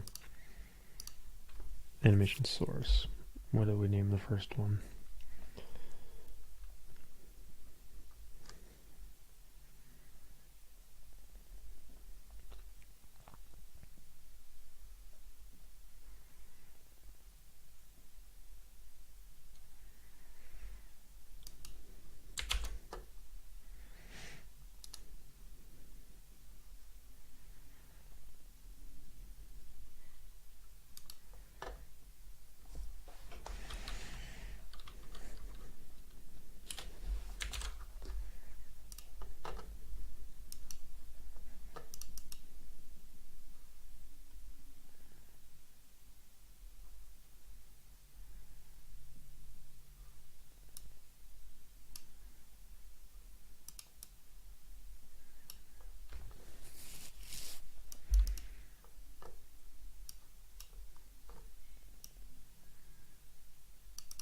Okay, so if I do this, add animation sequence, it's going to ask me for a source, so I just choose the existing source. Cool.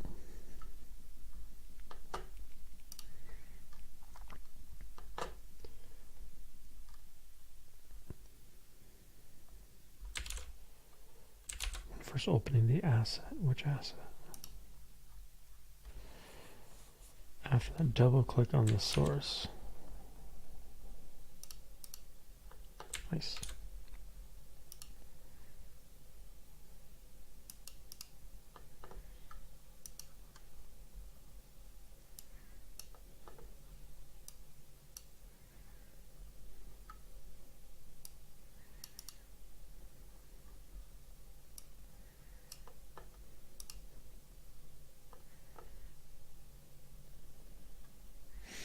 Alright, how to animate anim source, or how do we get there? New or browse? Now let's specify the flipbook that we want to use for rendering the sequence. We'll use the paper 2D example content project animations and select the idle animation after we select the animation in the viewport and timer. This is step. How did you get there? To the right side of the screen, the Asset Details tab should also have been filled in with the pertaining information. Yeah, it was, but I don't see where the flipbook goes. Animation data, none.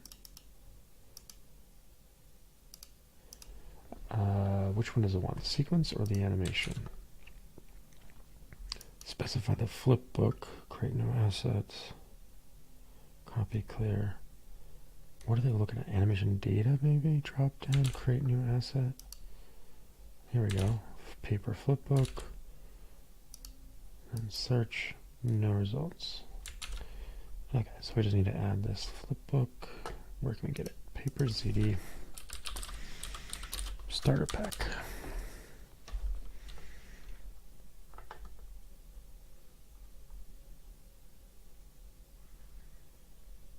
Where do we get the starter pack? Is it in the marketplace? Or is it already installed in the plugin? No. Built in. Oh, is it Paper ZD or Paper 2D? Starter pack. Ah, see, I didn't include the starter code. If it's Paper 2D, then that's the one that comes with the Unreal Engine.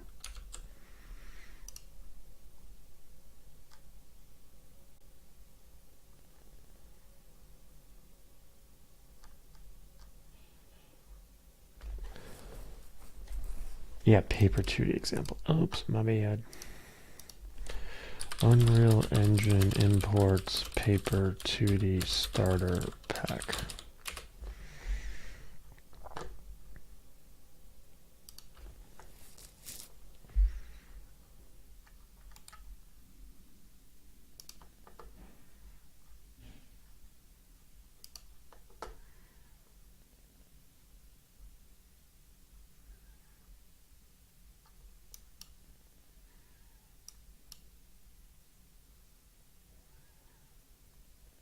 Navigate to file browser. Okay, so it might have been under Paper 2D. That's a plugin, but how do you import? I guess it would be in the content drawer. Import. Collections. Developers. No. Config.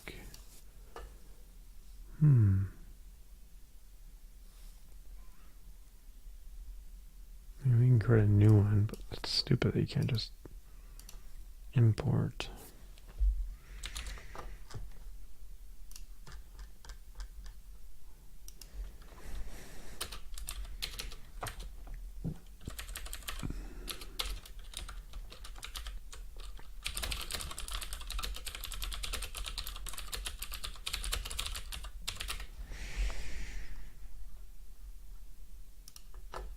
To include starter content in your project, when you create a new project under project defaults, enable the starter content option. Click the image of the full size of the project. Yeah, but what if you didn't do that? I can't find the starter content even when selecting with which version. I just tested this in-house, but I couldn't get your results. Does this happen every template? Paper 2D template. Try verifying the 4.5 installation.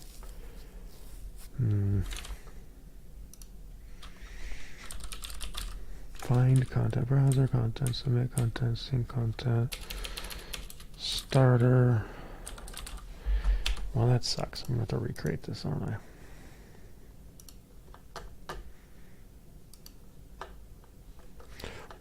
Oh, we're going to do it. It's unfortunate, but we're going to do it. We're going to public, nope, downloads, nope, docs. Unreal projects. Unreal projects and delete. Remove download. What is a remove download? How is this a download? What does that mean? Move to trash. Alright, we're gonna have to do it again.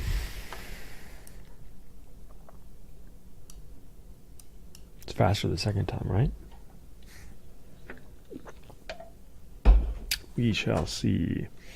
Alright, so my mistake. We're going to go blank project, but this time we're going to say starter content. Demon Crusade. Great. Quality preset. Scalable. Some features are disabled by default but can be enabled based on the actual hardware. Maximum quality high-end features. 10%? 35? 40? Okay, so it's faster this time.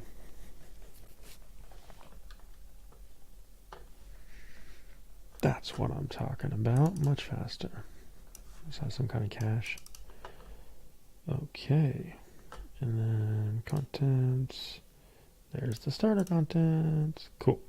So we're going to say add. Oh, gotta enable the plugin again. See, I told you it was going to be faster the second time. We're learning from our mistakes, learning the things we already learned. Oh, 10x Azure integration, actor layer utilities. Were those checked in the last one? Curious if that's how I would have turned on the contents.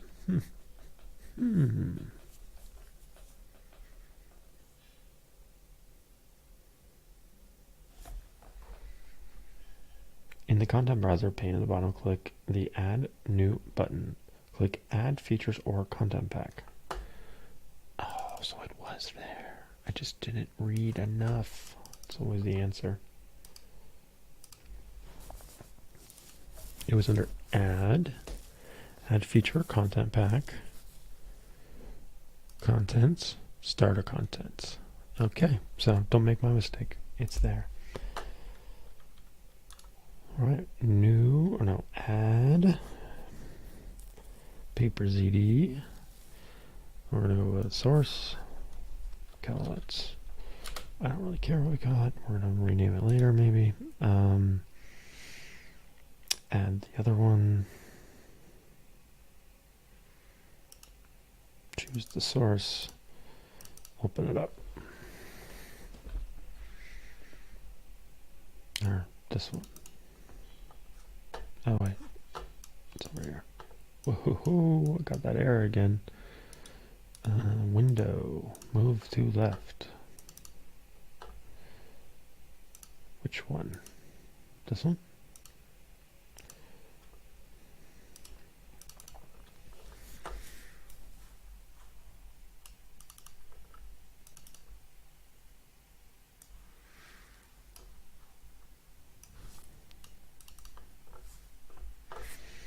Okay.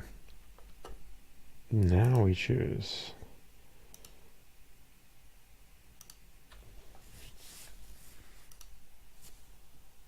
paper flip starter contents.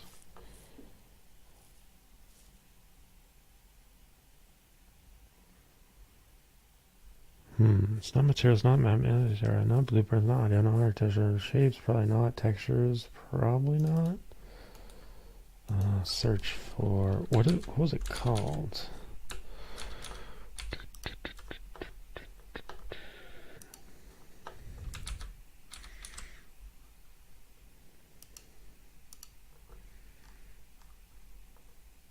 Flipbook UE robot. Yeah, that guy. Where are you at? Robots. Huh. It's not even in here. After all of that.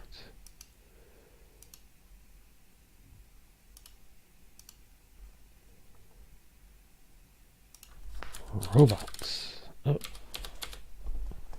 So there's some stuff in here, but not what I want. Did you remove the 2D stuff? Materials. Maps. HDRI. Assets. Audio. Architecture. Shapes. Textures. Props. materials, particles, materials. Yes, it's not here. Well, that's annoying. Let's see if we can find it. Add Quixel content. Don't know what that is. Add feature and content back. Import to game starter content. These are blueprints. We don't want that. Starter content. Well, maybe they moved it out. Maybe it's on the marketplace now.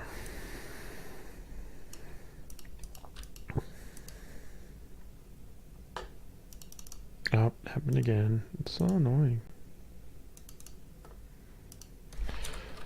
Flip starter. Oh, it's right here. Oh, that's from paper CD. Starter robot flip book. Robot.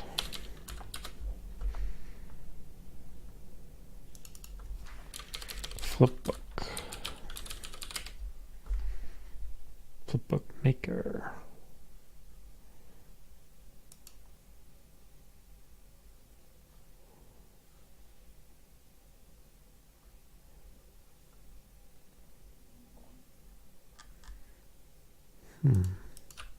Let's go robot.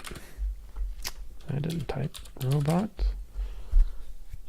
Maybe put some tags on it for 2D.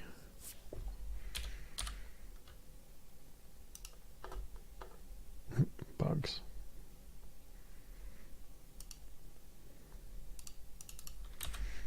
Character. Whoa, there's a demon character. $40. Oh, because he's not 2D. 2D, please. I just need one flip book to figure out how they're made. I guess we use the maker 2D character pack. $5. How about free? That's it. This is ridiculous. Let's see. Unreal 2D robot flip book content.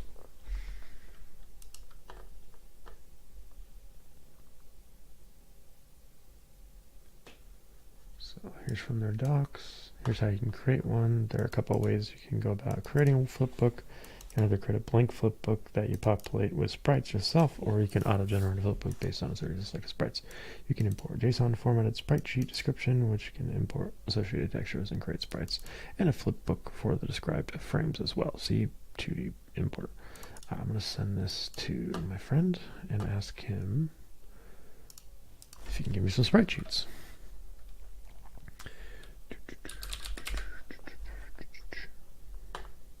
Creating a blank flipbook can be achieved with the following. Add new animation, bold paper flipbook.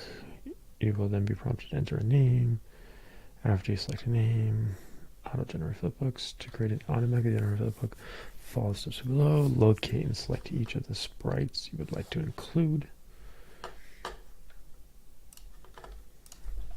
Do you have any sprites for this yet? I'm gonna use Unreal Engine flipbooks. Okay. Well, let's see if anyone's got any free flip book.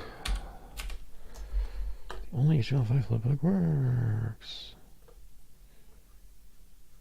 Flipbook. We'll go free Unreal flipbooks. Paper 2D flipbooks. Paper 2D flipbooks. Flipbooks. WordPress PDF flipbook.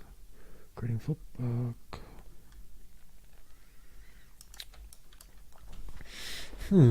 Where can I get sprites to create a 2D flip book for Unreal? Generate an answer. Wait, 2D one-sided. Sprites not combining into a flip book. How to create sprite sheets for Unreal. Imports. No, I understand how I could make them. You can also create sprites. You can also import sprite sheets and paper. Free 2D sprites sheets. Free 2D game assets. Just need some placeholder. And do they have demons? There we go. Fantasy demons, $5. Yeah, free ones. I just need a placeholder.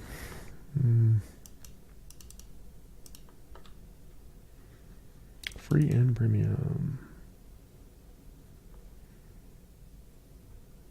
There's a free one. It's done. Brave Knight is free. Well, we do need a knight, right? Join the club. I don't want to sign it. I mean, I'm down to pay for stuff, but I'm trying to just get some placeholders for now. And we'll build our own.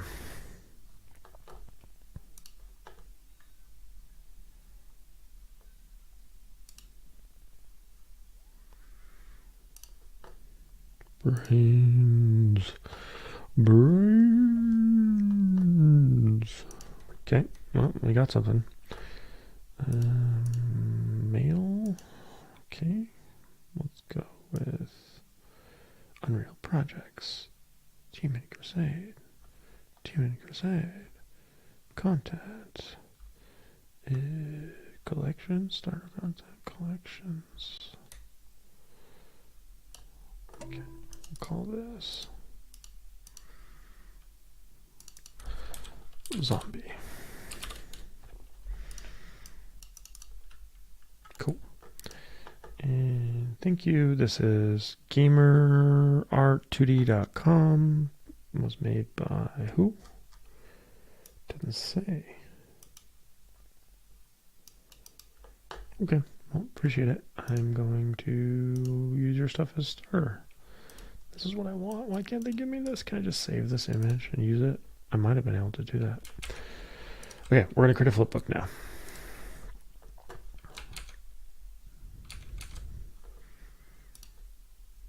Is it add new? No. I have to get out of here first. Close this. All right. Add new animation. Sprite. Paper 2D sprite. Paper flipbook. Why did I put it here? We'll call this Zombie Flipbook. Can we move this? Content.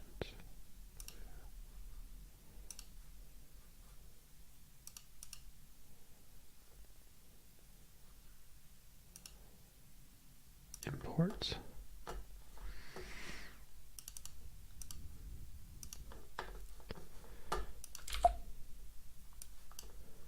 What? I have to import each one. I want to import the whole folder. That's annoying. Why did you do that? Undo. Undo. Now I gotta create a folder in here. New folder. Zombie. And then I want to select all these. And I want to move them to zombie. Move here.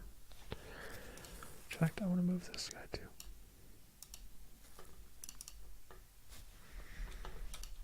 And we crashed. Or froze. Okay, there we go.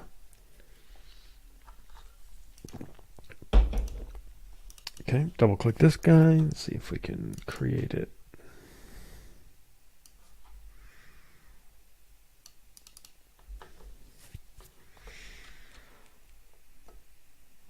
Add keyframe. Do you, is this how you do it? Or do you select all and then like right click? Guess I should have read the instructions again. So if I just do this, right click,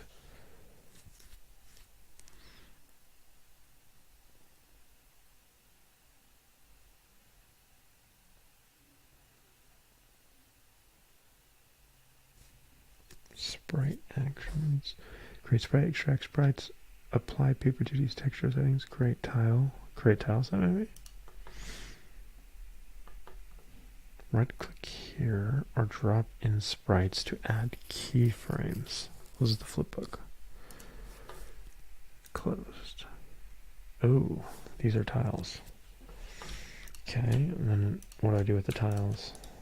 Right click.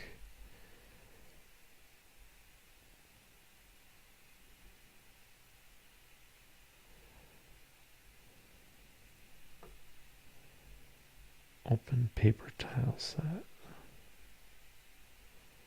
Asset actions. Alright, I try to figure it out, but you know what? We're gonna read the docs like we should have.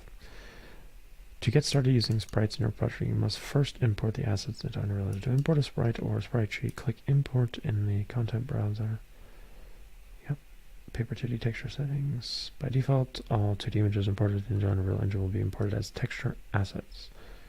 The default image processing designed to process textures for 3D models and objects moves and softens low resolution files like 2D characters and objects. In order to preserve the low resolution look of sprites, you can apply a paper 2D texture setting to the asset. You can apply a paper 2D texture setting by right-clicking the texture in the content browser and navigating the text menu and sprite actions. Apply paper 2D. Sprite actions. Apply paper 2D.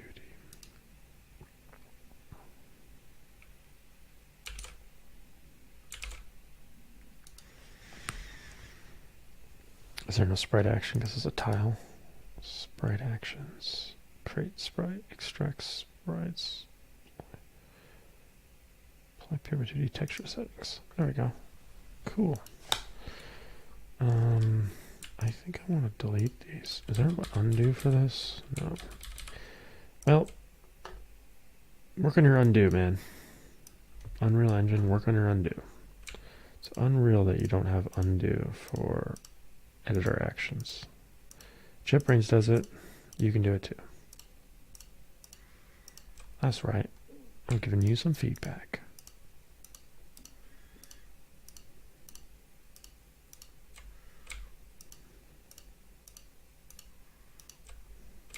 Probably would have been faster to delete and re-import. Whatever. Delete. And I miss them somehow. Delete.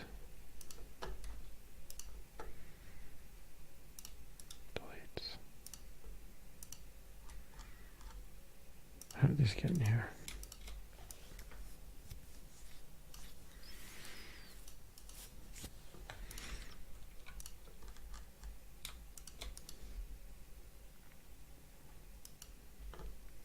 Cool. You can now convert the texture asset into an individual sprite by right-clicking the asset and selecting Sprite Actions, Create Sprite. A new sprite asset will be created using the naming conventions. Extracting sprites. If you are importing a sprite sheet containing any mini animation frames or of a single layer or object, you can extract each individual frame as its own sprite. I don't want to do that. I want to go the other way around. With the naming template property, you can define the naming convention. Extract sprites property reference.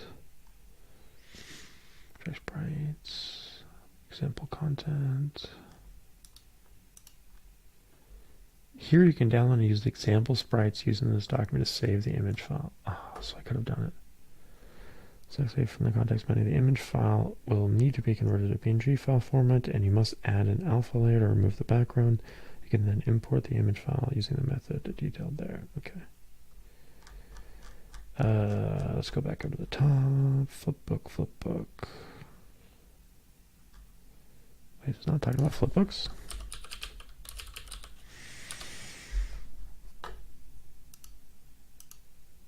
I thought we were reading how to create a flipbook. How to apply 2D using sprite top down, setting up animation state. There we go. Paper 2D flipbooks. The best way to think of paper 2D flipbooks, or flipbooks for short, in this form of hand-drawn animation where a series of images that are slightly different are flipped through to produce what appears to be motion. In Unreal Engine, flipbooks consist of a series of keyframes, each of which contains a sprite to be displayed and a duration in frames to display it. A frame per second option determines how fast the frames will be displayed, indicating how many animation beats will occur in the second, and the keyframes themselves can be edited in the details panel or by using a timeline, which can be found at the bottom of the flipbook editor. Creating a flipbook, there are a couple of ways to blank flipbooks. Auto-generate flipbooks. To create an automatically generated flipbook, follow these steps. Locate and select each of the sprites you would like to include in the flipbook in the content drawer. Right-click on any of the sprites, then select Create Flipbook. So I think what happened, or what's missing, is they're not actually sprites. Create material. I think you have to create sprite. Okay, and now that they're sprites, create flipbook. That's what it was. Okay. Did that open somewhere? I just closed the drawer. Wait, where's the flipbook? Oh, what? That's the flipbook. Cool. Oh wait, are these all flipbooks? Wait, is there only one direction? I'm confused. Attack. Oh, did I only do attack? Man, I gotta organize these files. Don't do that. Go smaller. Be smaller. Nope, that's gonna get stuck. Okay. So this is the attack. That's pretty cool. But where's... So it's like dead. Is it the only flipbook that got created? And I can't undo, right? Nope, I cannot. Okay, so the attacks all turned into a flipbook. Is that right? So I'm gonna remove these textures now. That way we have the sprites. I don't know why you need both. You probably don't.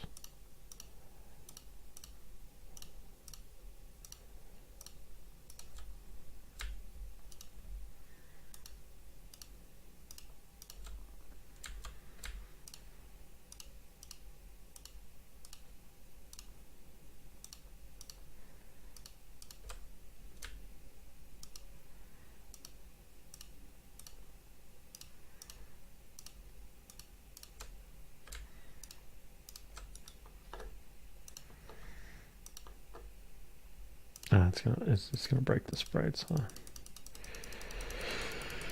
Oops, it's in use. Okay, so I should just need to make a folder for textures, a folder for sprites. Of course, you're not gonna let me undo or anything.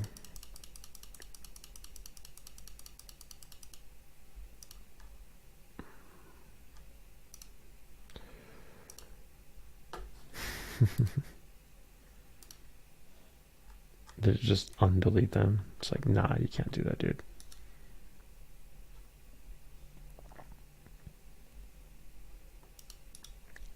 Create a folder. Textures.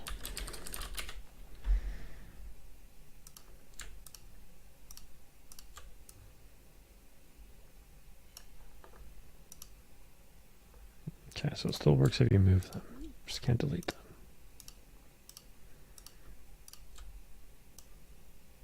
I don't know why you need a sprite and a texture. It doesn't seem right to me.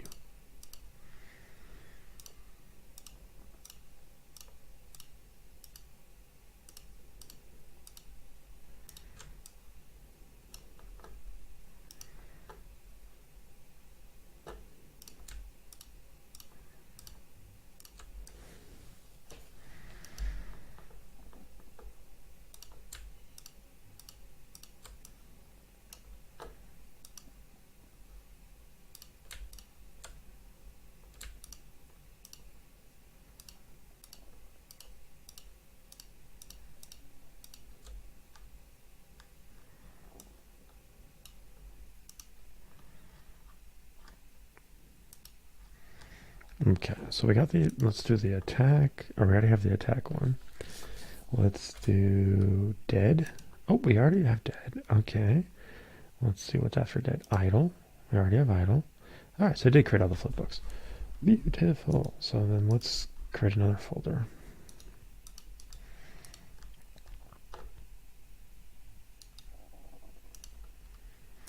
Call this guy flipbooks. Move it up. So put it in the wrong spot. Alright, we'll put that guy in there. Where's the other one? Dead goes in there. Idle goes in there.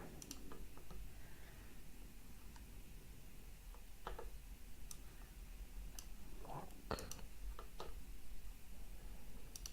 Alright, one more folder.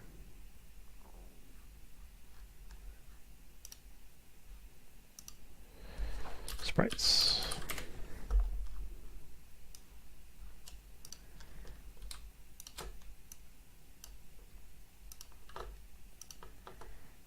Okay. Now let's go back to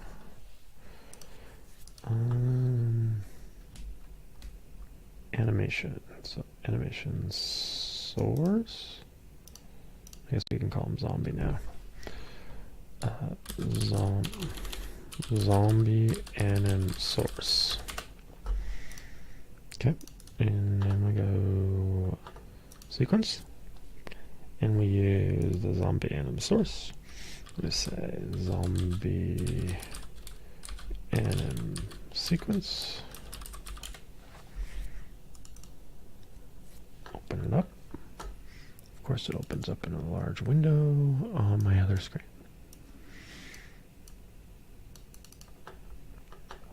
We choose, yeah, there we go. So we'll go from idle. What was the next step?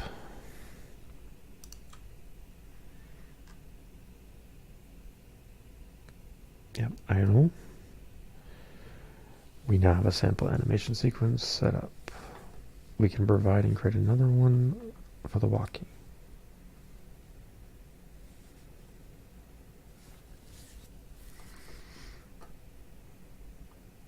Instead of creating it from the content browser, we can create one directly in the editor by clicking Add New button, Anim Sequence. Add New animation, or Anim Sequence. We'll call this guy, oh, this one should have been idle. Zombie.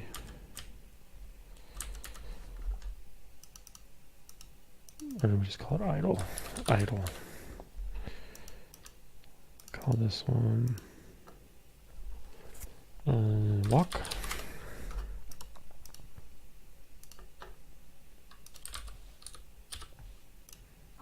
Okay.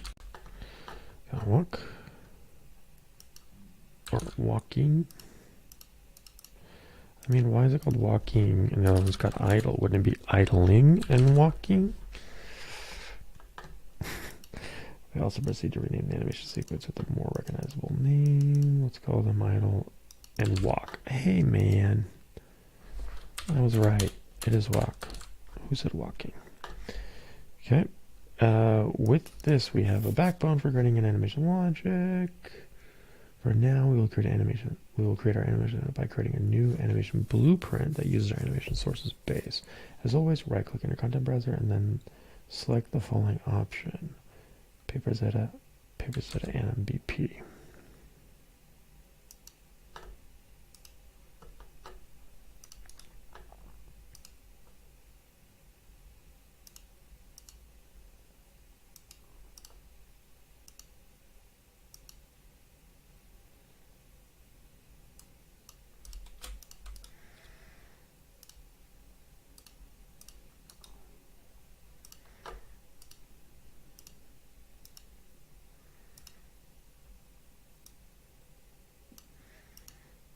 Anim sequences go here. Okay, and then we want blueprints. So we'll ZD blueprints and source. Okay. Zombie blueprint. Open that guy up.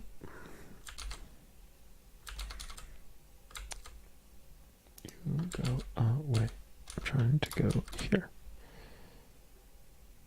For now, content residence like fall option. This asset will open the blueprint editor. Okay, and then we go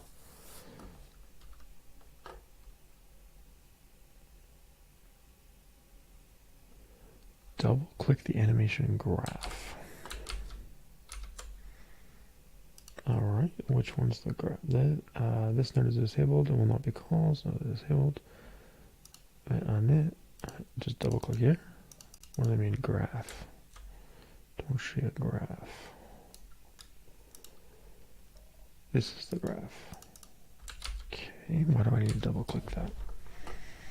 Double clicking the animation graph enables you to modify the logic that the blueprint will follow to render the final animation. Drag off pins to create connected new nodes. As a simple approach, we will use a select node to switch between our two already created animations depending on the velocity of the character, displaying the walk animation when moving, the idle animation when not. Output animation. Other nodes can also be used to specify more complex behavior, like using animation state machines. Those will be explained in later chapters. My anim BP, anim graph. This is a event graph, anim graph. There we go. And we want select animation by bool. Select animation by bool. Okay. That goes here. And then we connect these somehow. Nope. We go this, and then we right click. No. We drag. Results goes to animation. Haha. Right, animation goes to result.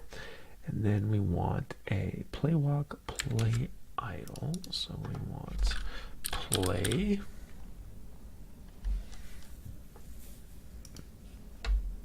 Oh, actually calls play walk. Okay. Play walk when it's. Why would it be play walk when false? It wouldn't. It's actually true. Okay. And then we want the idle.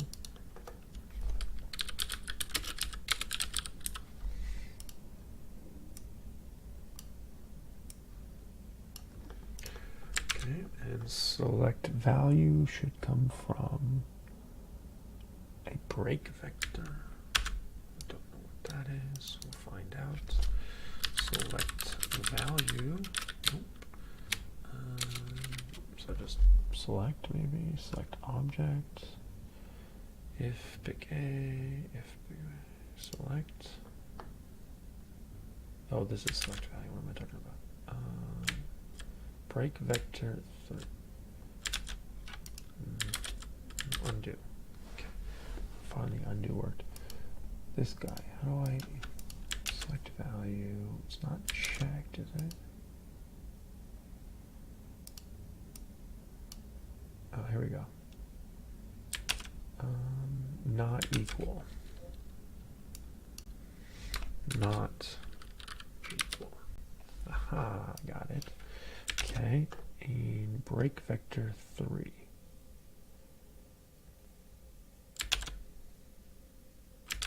That's to the top one. Break vector 3F. And then we tell it 3F. 3F in the X. 3 as a float. That's what that means. So 3.0. Did it crash? It crashed. No. An Unreal process has crashed. UE Demon Crusade.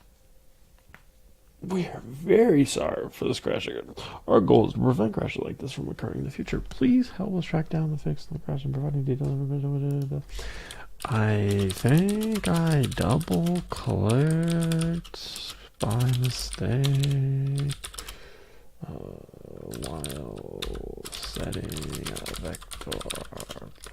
vector x value in anim graph or something like that.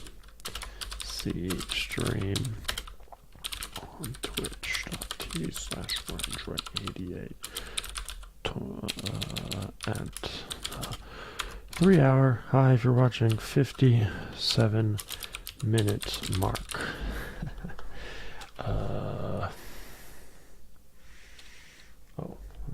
See the stream 11:04 23. Equal log files, send and restart. Let's see how much data we lost. Is it actually restarting or do I have to launch? Let's launch.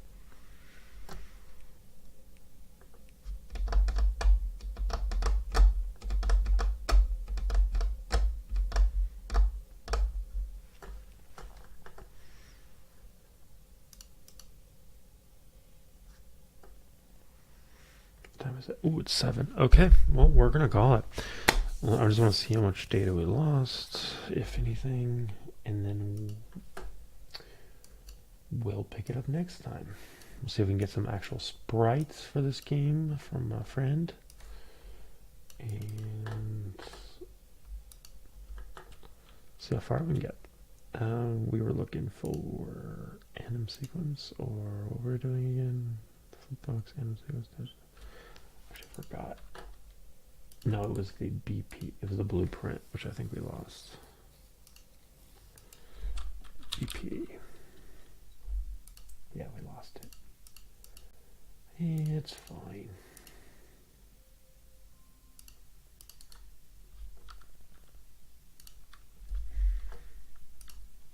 Probably could do it from my heart. From my memory, from my my brain's dying. Probably do it from my, what's the phrase? Do it from my sleep? No, memory. Oh my god, my brain's dead. Do it from heart. Is that what it is? Is that a phrase? Do it from heart? Sounds wrong. Sounds wrong.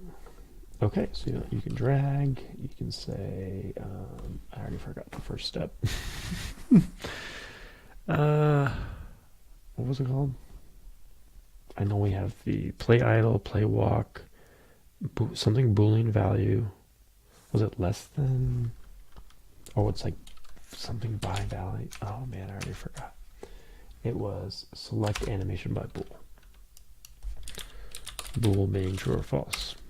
Select animation by bool, and the true was the play walk, and the false was play idle. Play idle. All right, and then I want to save this file. Save. Okay, hopefully that's saved. And then the select value was less than, less or equal. No, not equal. That was close. Crashed again. So double clicking on less than equal to caused a crash. Double clicked on less than or equal to node in anim graph. Okay. All right. Well, apparently Unreal Engine is not optimized well for Mac OS Sonoma. Or maybe it's the plugin. Maybe.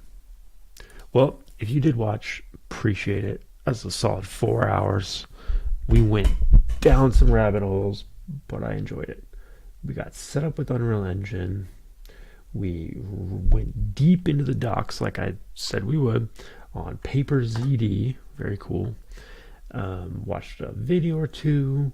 We even did some AI. We checked out private GPT, which I think I will stick with find and replace, or just find searches and documents for now, but we'll keep trying other tools in the future. Well, thanks for watching, and until next time, see you later, droids.